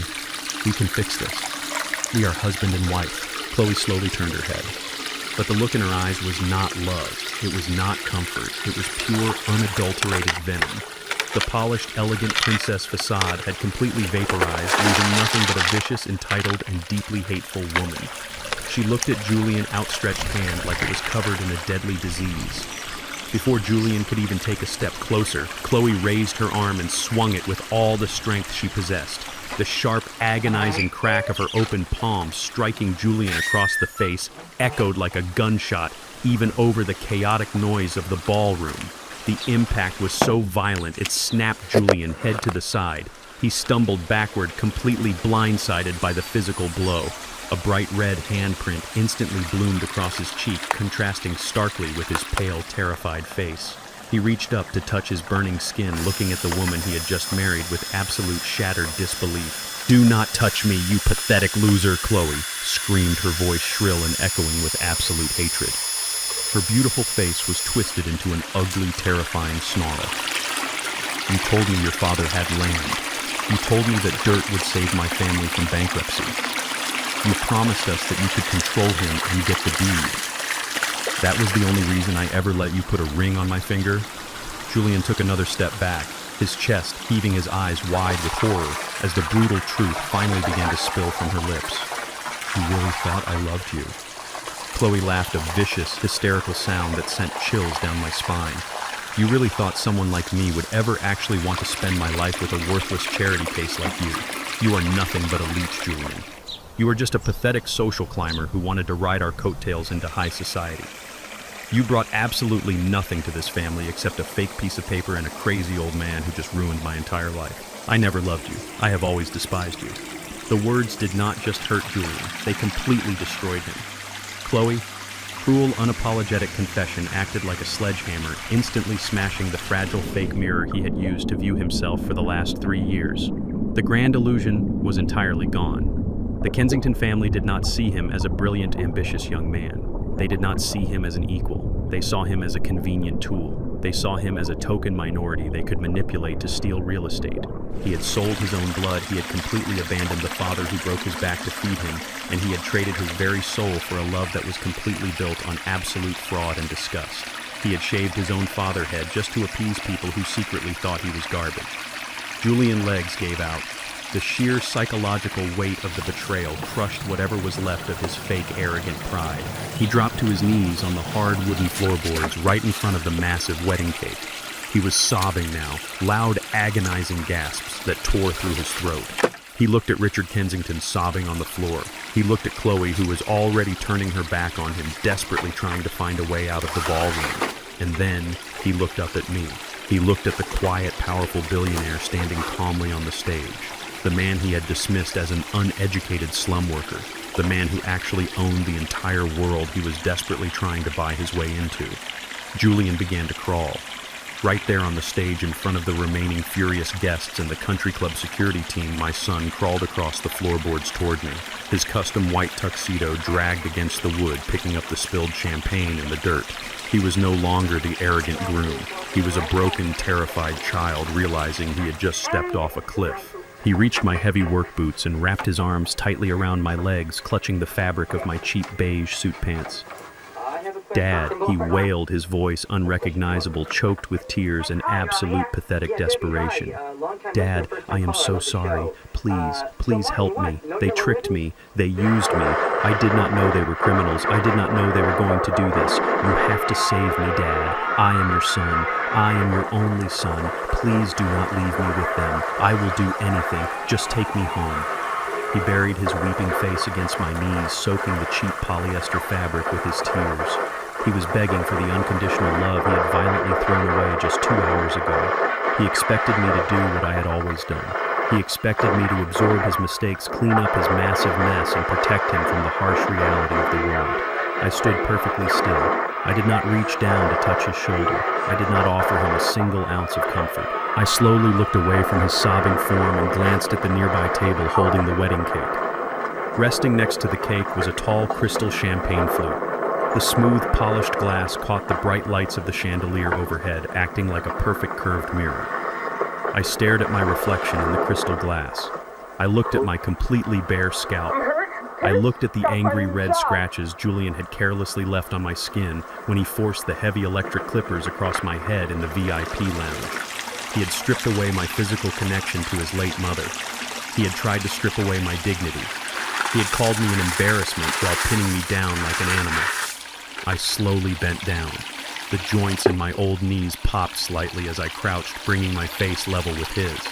Julian looked up, his eyes red and swollen, practically begging for a lifeline, begging for a fatherly embrace. He stopped crying for a brief second, hoping that my proximity meant I was finally going to forgive him and pull him out of the wreckage. I leaned in very close so the microphones could not pick up my voice. I positioned my lips right next to his ear. The ballroom was still chaotic, but in this tiny space between a father and a son, there was only a terrifying, heavy silence. I took a slow breath and delivered the final, fatal blow. "You are not my son," I whispered, my voice devoid of any warmth, any anger, or any love. "My son died the moment you put those clippers to my head." I pulled back and watched the absolute total devastation wash over his face. The tiny spark of hope in his eyes was instantly violently extinguished. He realized with absolute certainty that there was no coming back from this. He had completely destroyed his only safe harbor, and now he was going to drown alone in the open ocean. On my son's wedding day, he looked me dead in the eye, called me an embarrassment, and shaved my head in front of his wealthy new family. He thought he was erasing my dignity to fit into his new high society life. The entire room fell silent. I stood there humiliated but quiet. I did not scream. I did not fight back. I just watched my hair fall to the floor. But what I did exactly 2 hours later brought his entire millionaire wedding crashing down on the most important day of his life. Julian was clinging to my legs, sobbing into the cheap fabric of my beige trousers. He was begging for a second chance, begging for the father he had just violently betrayed. I looked down at him, feeling the cool air against my completely bare scalp. I remembered his mother, Vivian. I remembered how she held him as a baby, how she told me to always protect him. But the man weeping on the floor was not the boy we raised. He was a stranger who had sold his soul for a counterfeit crown. I reached down and grabbed his wrists. My hands, rough and heavily calloused from decades of hard labor, locked onto his soft, manicured skin. I did not pull him up into an embrace. I forcefully peeled his fingers off my legs and shoved his hands away with a cold, definitive finality. "You shaved away your last connection to me with your own hands, Julian," I said, my voice projecting clearly over his pathetic weeping. "You did not just cut my hair in that private lounge. You cut the final tie to your own blood. You chose these people. You chose this fake world. I have no son who spits on his mother legacy just to impress a room full of thieves." Julian collapsed completely against the wooden floorboards, burying his face in his hands, screaming in absolute agony. He finally understood that there was no safety net left. The bridge was not just burned, it had been completely obliterated. I stepped over his trembling body and turned my attention to Marcus, who was standing at attention at the bottom of the stage stairs. Beside him stood Maxine, looking at her encrypted tablet with a lethal smile. The time for talking was officially over.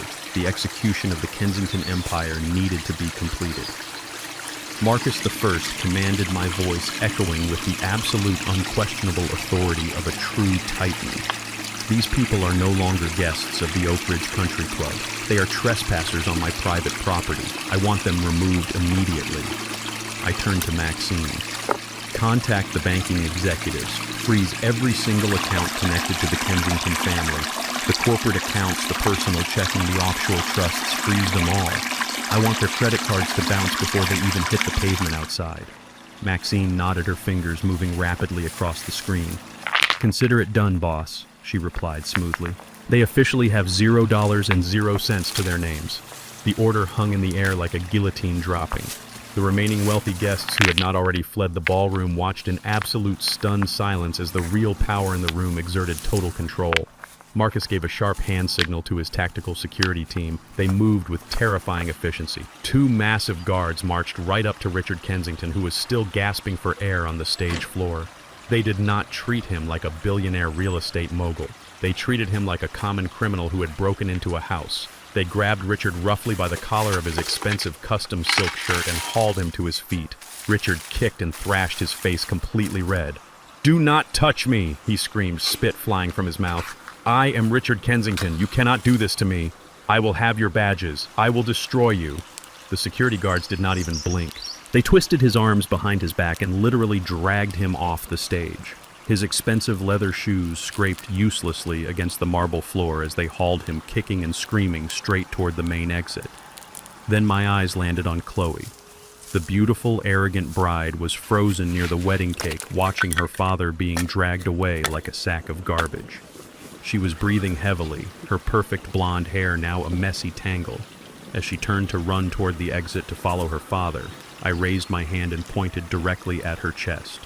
"Stop her," I ordered calmly. A female security officer immediately stepped in front of Chloe, blocking her path. Chloe shrieked, commanding the officer to move, but she was trapped. I walked slowly over to the bride, my heavy work boots thudding against the stage. "You called me a filthy, poor old construction worker," I said, looking at her terrified face. "You bragged about your wealth. But you are wearing something that does not belong to you." Chloe looked confused for a second before her hands instinctively flew up to her neck to touch the massive, sparkling diamond necklace resting against her collarbone. She had proudly flaunted those diamonds all evening, claiming they were a gift from Julian to welcome her into her new life. "Those diamonds," I explained, my tone completely devoid of mercy, "were purchased 3 weeks ago by Julian." "But Julian does not have any money of his own, Chloe. He never did. He bought that jewelry using a secondary credit card that is directly tied to my personal bank account, the bank account of the filthy old black man you just mocked. Since I just legally froze every single asset tied to your fraudulent family, that necklace officially belongs to me." Chloe's face turned a ghostly pale white. She clutched the diamonds tightly, shaking her head. "No," she whimpered, tears streaming down her face. "You cannot take this. It is my wedding day." I looked at the female security officer and gave a brief nod. The officer stepped forward without hesitation. She reached around Chloe's neck and unclasped the heavy diamond necklace, pulling it right off the bride's skin. Chloe let out a pathetic, humiliated sob as the sparkling jewels were dropped directly into my calloused hand. I slipped the diamonds into the pocket of my cheap beige suit. "Now," I said, looking at the ruined bride, "get off my stage." The officer grabbed Chloe by the arm and marched her down the stairs, following the path where her father had just been dragged out. The grand ballroom was finally clearing out. The nightmare I had orchestrated was reaching its absolute peak. Julian was still on the floor, completely broken. The Kensington family had been stripped of their money, their pride, and their fake royalty. They were being thrown out onto the street with absolutely nothing. I thought the evening was finally over. I thought the punishment was complete. But as I stood on the stage, looking out at the empty tables, I heard a new sound piercing through the heavy silence of the night. It was not the classical music of the string quartet. It was a loud, high-pitched, wailing sound echoing from outside the country club. I looked down at Maxine. She was holding her tablet, her lethal smile wider than before. "What is that sound?" I asked quietly. Maxine looked up at me, her eyes gleaming with absolute triumph. "Well, boss," she said smoothly, "freezing their bank accounts was just a financial courtesy. But when I acquired their debt portfolio, I also acquired their completely unredacted internal ledgers, the ones detailing 5 years of massive wire fraud and grand larceny. I sent those ledgers to the Federal Bureau of Investigation 30 minutes ago." The loud wailing sound grew completely deafening as bright flashing red and blue lights began to illuminate the massive stained glass windows of the grand ballroom. The sirens were not just passing by. They were surrounding the entire building. The Kensington family was not just being thrown out onto the cold street. They were walking straight into a massive federal ambush. The wedding reception had officially become a major crime scene, and the trap was finally permanently shut. On my son's wedding day, he looked me dead in the eye, called me an embarrassment, and shaved my head in front of his wealthy new family. He thought he was erasing my dignity to fit into his new high society life. The entire room fell silent. I stood there humiliated but quiet. I did not scream. I did not fight back. I just watched my hair fall to the floor. But what I did exactly 2 hours later brought his entire millionaire wedding crashing down on the most important day of his life. I walked out of the grand ballroom, leaving the shattered remains of the Kensington dynasty behind me. The heavy mahogany doors closed, shutting out the pathetic sobbing of the people who genuinely thought they owned the world. I stepped into the grand foyer of the country club. The air was incredibly thick with panic. The wealthy elite guests who had just been inside drinking vintage champagne were now stampeding toward the main exit like rats fleeing a rapidly sinking ship. They were pushing each other out of the way, desperate to escape the massive federal raid that was currently unfolding right on the front steps of my building. I pushed through the glass double doors and stepped out into the cool night air. The sky had completely opened up and a steady freezing rain was beginning to fall over the Oak Ridge Country Club. But the darkness of the night was completely pierced by the blinding, flashing red and blue lights of a dozen Federal Bureau of Investigation vehicles. They had aggressively surrounded the entire circular driveway, cutting off any possible escape route. The wailing sirens had stopped, replaced by the sharp, authoritative shouting of federal agents wearing dark windbreakers with bold yellow letters across their backs. I stood perfectly dry under the massive stone awning of the club entrance, watching the ultimate consequence of unchecked arrogance and greed. Richard Kensington, the man who had ordered my head to be shaved. The man who tried to steal my family land to cover his massive criminal fraud was currently being slammed against the wet hood of a black federal SUV. 2 large agents roughly twisted his arms behind his back. The loud metallic click of the heavy steel handcuffs locking around his wrists echoed sharply through the rainy night. It was the most beautiful sound I had heard in years. Richard was not wearing his arrogant smirk anymore. He was weeping openly, his expensive silk shirt soaked with freezing rain and sweat, completely broken and humiliated in front of the entire city elite. He was no longer a titan of real estate. He was just another federal inmate waiting to be processed. His wife was faring no better. She was being dragged down the wet stone steps by a strong female agent. She was thrashing wildly, screaming obscenities and kicking her expensive designer heels into the muddy puddles forming on the pavement. The heavy rain washed away her perfect makeup, leaving dark, hollow streaks running down her face. She looked like a terrifying ghost of her former high society self. The wealthy guests, the venture capitalists, and the politicians who used to kiss her cheek at charity galas were now completely ignoring her. They were hiding under massive black umbrellas, held by their personal drivers, running to their luxury town cars, looking at the arrested family with absolute pure disgust. They treated the Kensingtons like a highly contagious disease, desperate to avoid being photographed anywhere near the criminals. And then there was Julian, my son, the boy I had sacrificed my entire life to protect and elevate. The security team of the country club, acting on my direct orders, physically escorted Julian out the front doors and pushed him directly into the freezing rain. He stumbled on the wet pavement, almost falling to his knees. He was completely alone. He had no umbrella. He had no coat.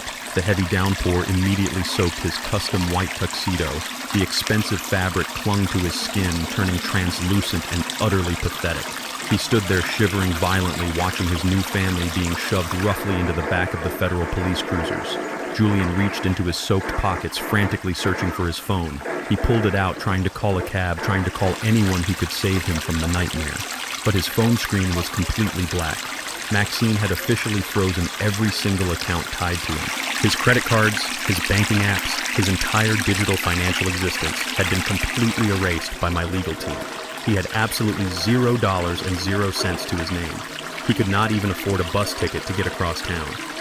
As he stood there shivering in the cold, a massive heavy-duty tow truck with flashing yellow lights pulled into the driveway, backing up slowly toward the VIP valet parking area. Julian watched in absolute horror as the tow truck backed up directly toward his pristine silver Bentley. That car was his ultimate pride and joy. It was the physical symbol of his fake success, the shiny trophy he bought to prove he truly belonged in the upper class. But he had bought it using a massive line of credit that I had secretly guaranteed through a proxy bank. Since his accounts were officially frozen, the bank was repossessing the vehicle instantly. Maxine had personally ensured the repossession order was expedited for tonight, just to add the final nail to his coffin. Julian screamed, running toward the tow truck, waving his arms, desperately pleading with the driver to stop. But the driver ignored him completely, lowering the heavy steel hooks, locking them securely onto the undercarriage of the expensive car and hoisting it up into the rainy air. Julian fell to his knees in a muddy puddle right in the middle of the driveway, watching his entire fake, luxurious life being towed away into the dark night. He was left with nothing but the wet clothes on his back and the crushing realization of his own massive failure. I had seen enough. The garbage had been completely taken out and the streets were finally clean again. I nodded to Marcus, who was standing right beside me holding a large black umbrella. He escorted me down the stone stairs, shielding me entirely from the freezing rain. We walked toward a sleek, understated black town car waiting quietly at the edge of the driveway. I did not need a flashy silver Bentley to prove my worth to the world. True power moves in absolute silence. Marcus opened the heavy rear door for me, and I slid into the warm, dry leather interior of the vehicle. Julian heard the heavy car door close. He turned his head from the muddy puddle and saw me sitting comfortably in the back of the town car. The realization hit him like a brutal physical blow to the chest. The father he had violently disowned, the father he had humiliated in front of strangers, the anonymous billionaire who had just orchestrated the total destruction of his entire world, was driving away, leaving him to freeze in the rain. Panic, absolute primal terror seized his entire body. He scrambled to his feet, slipping on the wet pavement, and began to sprint. He ran past the federal agents, past the flashing red and blue lights, chasing directly after my slow-moving car. "Dad," he screamed, his voice cracking painfully over the loud sound of the heavy rain and the wailing police sirens. "Dad, please wait. Do not leave me here." He reached the side of the town car and slammed his wet, freezing hands against the dark, tinted window. He was weeping uncontrollably, his white tuxedo completely ruined, covered in dark mud and rainwater. "Dad, please let me in," he begged, pounding frantically on the thick glass, shivering so violently his teeth chattered. "I have nowhere to go. I have no money left. Please, just give me a ride. You are my father. I am your son. Please, Dad, save me." Inside the warm, quiet cabin of the car, I looked at the pathetic figure banging on the glass. I did not feel a single drop of pity. I reached over and pressed a small silver button on the door panel. The dark-tinted window smoothly rolled down, letting the cold, rainy air enter the warm car. Julian stopped pounding, leaning in with a desperate, hopeful sob, thinking I had finally forgiven him and was going to unlock the door. But as he looked into my eyes, he did not find a forgiving father. He found a man who was completely, entirely empty. I looked at his wet, desperate face, not with anger, not with sadness, but with the absolute chilling indifference of a complete stranger. On my son's wedding day, he looked me dead in the eye, called me an embarrassment, and shaved my head in front of his wealthy new family. He thought he was erasing my dignity to fit into his new high society life. The entire room fell silent. I stood there humiliated but quiet. I did not scream. I did not fight back. I just watched my hair fall to the floor. But what I did exactly 2 hours later brought his entire millionaire wedding crashing down on the most important day of his life. The rain was coming down in thick, freezing sheets, bouncing violently off the shiny black hood of the town car. Julian stood there shivering, his hands gripping the edge of the open window. The cold water dripped from his face, washing away the last remaining traces of the arrogant groom. He looked at me with wild, desperate eyes, begging for a handout, begging for the unconditional safety net he had just tried to completely destroy. He was crying, begging me to let him into the warm, dry vehicle. He thought that because I was his father, I would automatically fold. He thought my love was a weakness he could exploit to escape the consequences of his own horrific betrayal. I looked at him without a single trace of fatherly warmth. He wanted to live in the world of the elite. He wanted to play the vicious, cutthroat game of wealth and status. It was time for him to finally learn the rules of the board he had chosen to play on. I leaned forward slightly so my voice would cut clearly through the loud sound of the pouring rain and the distant wailing of the federal police sirens. The first lesson of high society, Julian I, said my words perfectly measured and completely devoid of any mercy, is that nobody gives anyone anything for free. You do not get to bite the hand that fed you your entire life and then beg for a warm plate when you are suddenly starving. You chose to abandon your blood. You chose to follow a family of thieves and frauds because you loved the illusion of their money more than you loved your own soul. You wanted their life so badly. Well, now you officially have it. You chose to follow them. So now you are going to learn how to sleep on the wet street exactly like them. I did not wait for his pathetic response. I reached out and pressed the small silver button on the door panel. The thick, dark-tinted window began to glide upward with a smooth, mechanical hum. Julian panicked. He tried to shove his freezing hands inside the car to stop the glass crying out in absolute terrifying terror. But he was weak and he was cold. The thick glass slid smoothly past his slipping fingers and sealed shut with a heavy, solid click, locking the freezing rain and his loud, agonizing sobbing completely on the outside. I did not look back at him. I told the driver to go. The heavy luxury engine hummed quietly, and the car pulled away from the Oak Ridge Country Club, leaving my only son standing entirely alone in the dark, flooded driveway with absolutely nothing but the wet, ruined clothes on his back. The interior of the town car was perfectly silent and comfortably warm. The chaotic, flashing red and blue lights of the federal raid slowly faded away in the rearview mirror, swallowed completely by the dark, rainy night. I sat back against the premium leather seat and let out a long, slow breath. The intense burning adrenaline that had been keeping my blood running cold for the past 3 hours finally began to recede, leaving behind a deep, profound exhaustion. I raised my right hand and slowly brought it up to my head. My rough, calloused fingers brushed against my bare scalp, feeling the uneven stubble and the small, stinging scratches where Julian had aggressively pushed the electric clippers into my skin. Earlier today, in that private VIP lounge, losing my traditional hair had felt like a profound, devastating violation. It felt like they were actively erasing my personal history and stripping away my dignity for their own sick, racist amusement. But sitting in the quiet darkness of the moving car, I realized something entirely different. I did not feel violated anymore. I felt incredibly light. I felt a profound, unexpected sense of relief washing over my tired old bones. The heavy, agonizing weight of trying to hold on to a son who despised me was entirely gone. I closed my eyes and pictured the beautiful face of my late wife, Vivian. I remembered the soft sound of her voice, the gentle touch of her hands, and the fierce, unbreakable love she had for our family. When she was lying in that sterile hospital bed, knowing her precious time was running incredibly short, she had made me promise her one specific thing. She held my hand tightly and looked at me with tears in her loving eyes. "Desmond," she had whispered, "do not let this boy forget his roots. Do not let him lose his soul to a world that only cares about the price tag on his clothes. Keep him grounded. Keep him real. For decades, I thought keeping that sacred promise meant breaking my back on dusty construction sites to give him every single educational advantage I never had. I thought it meant shielding him from the harsh, brutal realities of poverty and struggle so he could fly higher than I ever did. But my blind protection had turned him into a spoiled, arrogant monster. I had cushioned his life so much that he completely forgot how to stand on his own 2 feet. He forgot the value of hard, honest work and the absolute necessity of loyalty. Tonight I had finally fulfilled Vivian's dying wish. I had forcefully, violently ripped him away from the toxic, fake world he had sold his soul to enter. I had stripped away his fake title, his stolen money, and his arrogant pride. I had burned his counterfeit kingdom directly to the ground. It was the most brutal, devastating thing a father could ever do to his own child. But sometimes, to save a rotting tree, you have to completely chop it down to the base stump and pray that the roots are still strong enough to grow back. I had performed a brutal, necessary amputation to save his soul from permanent corruption. The weekend passed in a blur of relentless legal execution. I did not rest. I did not sleep.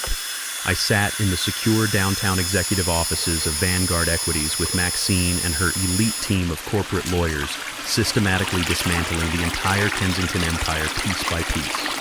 We worked through the night signing documents, verifying offshore transfers, and ensuring that the trap I had sprung was completely inescapable. By the time the sun came up on Monday morning, the absolute destruction was finalized. The massive federal investigation had completely frozen Richard Kensington out of society. The bank foreclosure was officially processed and stamped by a federal judge. Every single asset, every bank account, the sprawling luxury mansion in the wealthy suburbs, the corporate headquarters downtown, and the fleet of expensive imported cars officially legally belonged to my private equity firm. The Kensington family had been completely wiped off the financial map. They were utterly destitute, facing decades in federal prison for grand larceny and wire fraud. The war was officially over, and the old black contractor had won the absolute unconditional victory. I was standing by the massive floor-to-ceiling windows of my corner office, looking out over the waking city, sipping a hot cup of black coffee. The sky was clear and bright. The heavy storm had finally passed, washing the streets clean. Then the heavy oak door to my office swung open. Maxine walked in, holding her encrypted tablet tightly against her chest. She did not have her usual triumphant, predatory smile. She looked serious, almost hesitant, which was incredibly rare for a woman of her ruthless caliber. "Boss," she said, her voice completely professional but carrying a tight edge of undeniable tension. "The legal transfers are all 100% complete. The foreclosure is absolute. We officially own the Kensington estate and the entire corporate portfolio. But we have a completely unexpected situation downstairs at the main security gate of this building." I turned away from the bright window, taking a slow sip of my coffee, keeping my expression perfectly neutral. "What kind of situation?" I asked calmly. Maxine took a deep breath, her dark eyes locking onto mine. "It is Julian Boss," she revealed, her voice dropping slightly. "He has been standing outside the front iron gates of the Vanguard Equities headquarters since 4 o'clock this morning. He is completely soaking wet from the weekend storms. He looks like he has not slept in days, and he is absolutely refusing to leave the premises until he speaks directly to you. On my son's wedding day, he looked me dead in the eye, called me an embarrassment, and shaved my head in front of his wealthy new family. He thought he was erasing my dignity to fit into his new high society life." The entire room fell silent. I stood there humiliated but quiet. I did not scream. I did not fight back. I just watched my hair fall to the floor. But what I did exactly 2 hours later brought his entire millionaire wedding crashing down on the most important day of his life. I set my hot cup of black coffee down on the polished mahogany desk.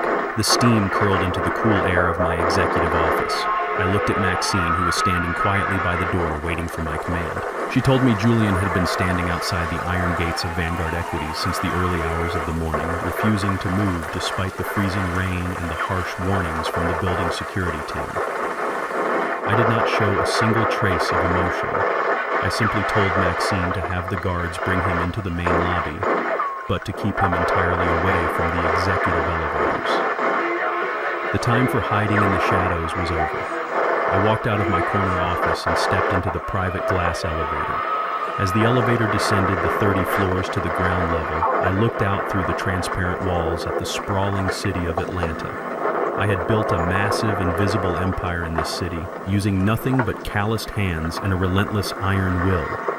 I had tried to hand that empire to my son on a silver platter, and he had spit on it. Now he was waiting for me at the bottom. The elevator doors opened with a soft chime. I stepped out into the massive, pristine atrium of the Vanguard Equities headquarters. The floors were imported white marble, the ceilings were soaring glass, and the security presence was absolute. And standing right in the center of that intimidating wealth was my son. The sight of him was a profound physical shock. The golden boy of high society, the arrogant groom who had worn a custom-tailored white tuxedo just 48 hours ago, was completely gone. In his place stood a shivering, broken shell of a young man. He was still wearing the exact same clothes from the wedding night, but they were completely ruined. The white fabric was stained with dark mud and city grime. His expensive leather shoes were scuffed, waterlogged, and caked with dirt. His hair was a tangled mess, and his face was pale and hollow. He looked like a stray dog that had been beaten and left out in the pouring rain. When Julian saw me approaching, he did not run toward me. He did not demand attention or throw a tantrum like the spoiled child he used to be. He just stood there completely still, his shoulders slumped in absolute defeat. I stopped a few feet away from him. The silence in the massive marble lobby was heavy and suffocating. We stared at each other. He looked at my bare, shaved scalp, the physical scar of his ultimate betrayal, and a fresh wave of tears welled up in his red, swollen eyes. He did not try to wipe them away. Julian spoke first. His voice was hoarse and incredibly weak, barely above a whisper. He told me he had spent the last 2 nights sleeping on a cold concrete bench at a public bus stop. He said the freezing rain had cut right through his bones and the gnawing hunger in his stomach had kept him awake in the dark. But he said the physical suffering was absolutely nothing compared to the profound, agonizing shame burning a hole in his chest. He told me he had a lot of time to think about the pathetic man he had become. He realized he had traded a father who would bleed for him for a family of parasites who would gladly sell his soul for a single dollar. He looked at me and confessed that he was entirely disgusted by his own reflection. I stood perfectly still, waiting for the inevitable pivot. I waited for him to beg for a warm bed. I waited for him to ask me to wire a few $1,000s to a new bank account so he could get back on his feet and rent a nice apartment. I expected the plea for mercy, but the request for money never came. Instead, Julian slowly looked down at his own hands. He looked at his soft, perfectly manicured fingers, fingers that had never held a hammer or mixed a single bag of cement. He told me he did not want my money. He told me he did not want a corner office or a title in my massive company. He looked up at me with a new, desperate kind of hunger in his eyes. He asked me for a job, not a desk job and not a management position. He asked me to send him to the hardest, dirtiest, poorest construction site I owned. He said he wanted to carry heavy bricks in the blistering sun. He wanted to mix concrete until his back ached. He wanted to breathe the thick dust of the earth. He told me he wanted to learn how I built my life. He wanted to remake his soft hands and rebuild his broken soul from the absolute bottom. The sincerity in his broken voice echoed off the marble walls. Any weak father would have crumbled in that exact moment.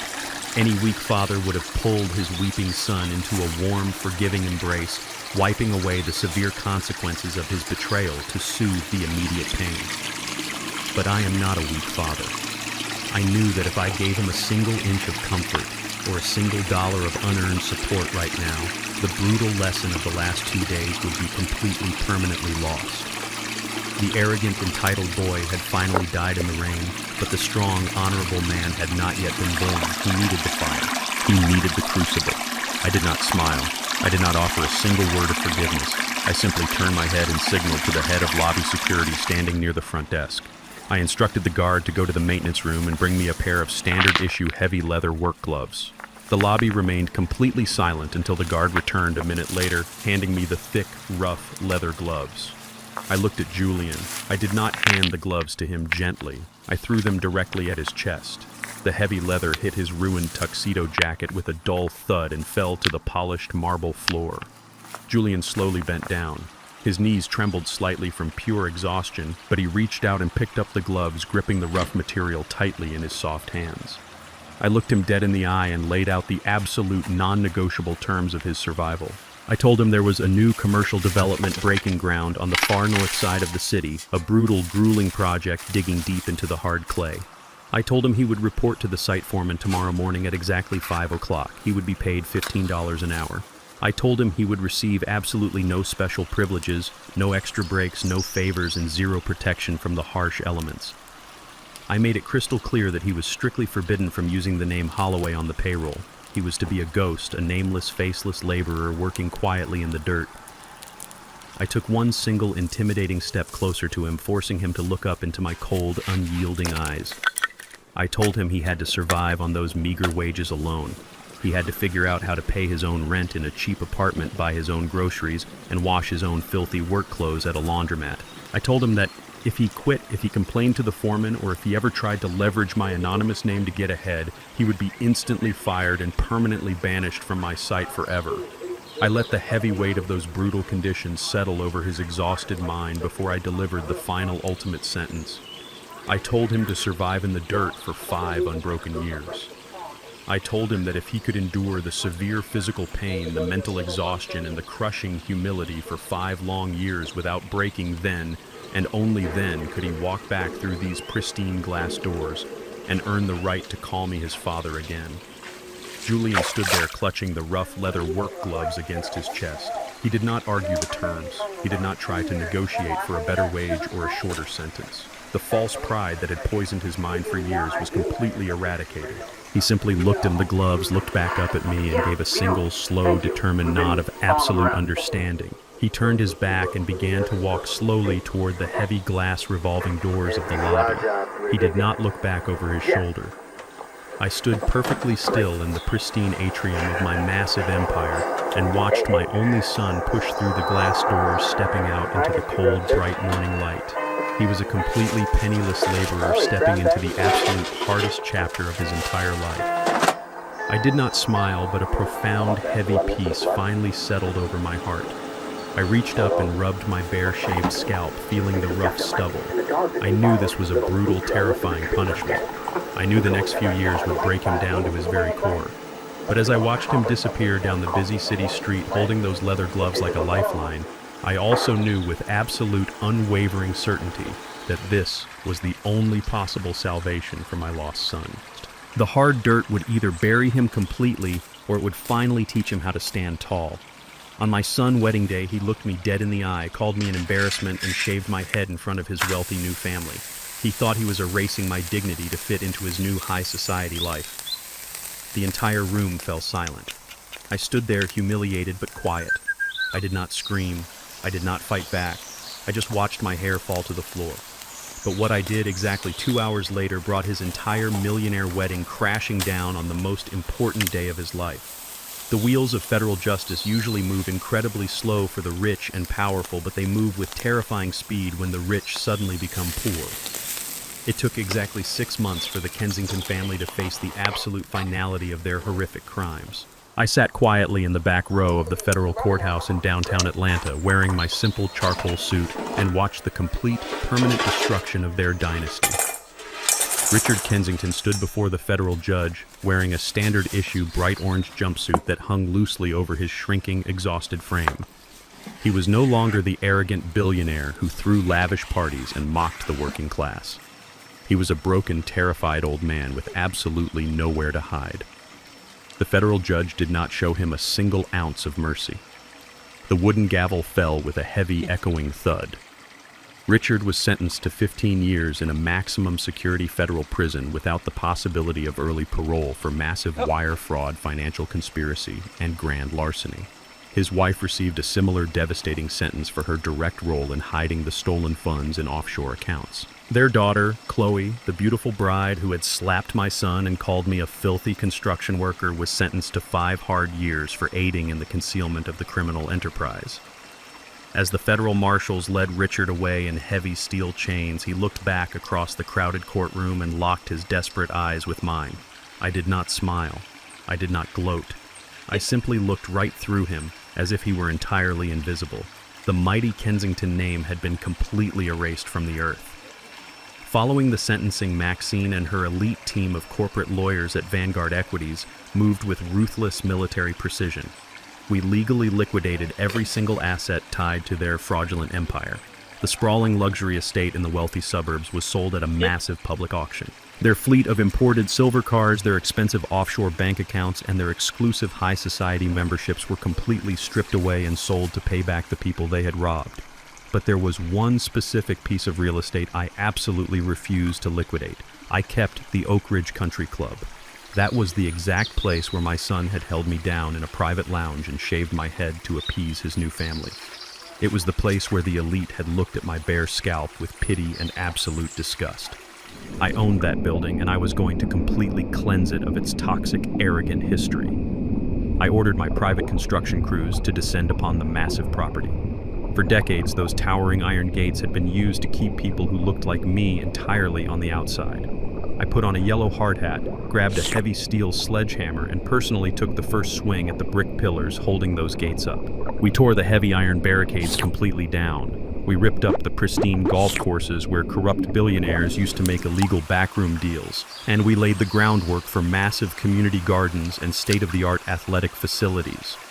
We stripped the dark, expensive mahogany wood and the elitist oil paintings from the grand ballroom where the disastrous wedding reception had taken place.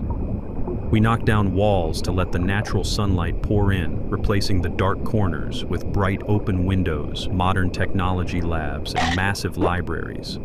I did not want to destroy the building. I wanted to completely transform its very soul. I was going to turn the ultimate symbol of white aristocratic exclusion into a brilliant fortress of opportunity for the very people they had constantly despised.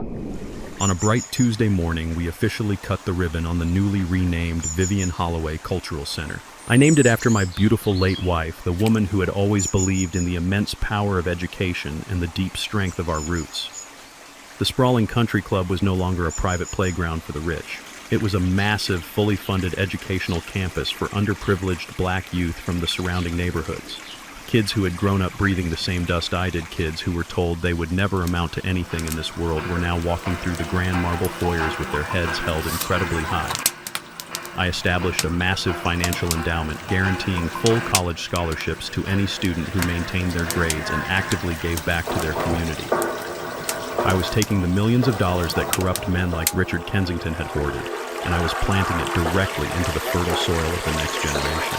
I wanted to build an army of brilliant, strong young men and women who would never have to sell their souls or shave away their beautiful identity to earn a seat at the table, because we were finally building our own massive table.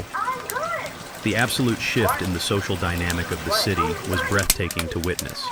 The wealthy elite, the venture capitalists, and the state politicians who had once looked at my cheap beige suit with sheer contempt now understood the terrifying magnitude of my actual power.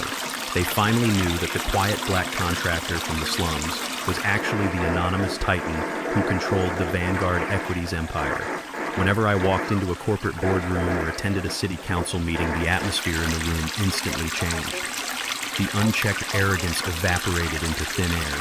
Men in $10,000 custom suits would nervously clear their throats and step aside to let me pass. They bowed their heads in deep, respectful submission, not because they suddenly loved me, but because they finally recognized that I held enough financial firepower to eradicate their entire legacies before lunch. I did not care about their fake respect. I did not need their shallow validation. But I deeply understood the absolute necessity of making them remember exactly who was holding the reins of the city. One quiet evening after the cultural center had closed for the day, I walked through the empty halls entirely alone.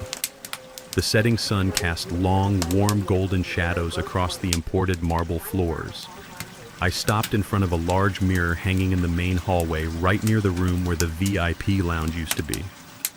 I looked at my reflection in the quiet light. It had been nearly a year since that horrific wedding night.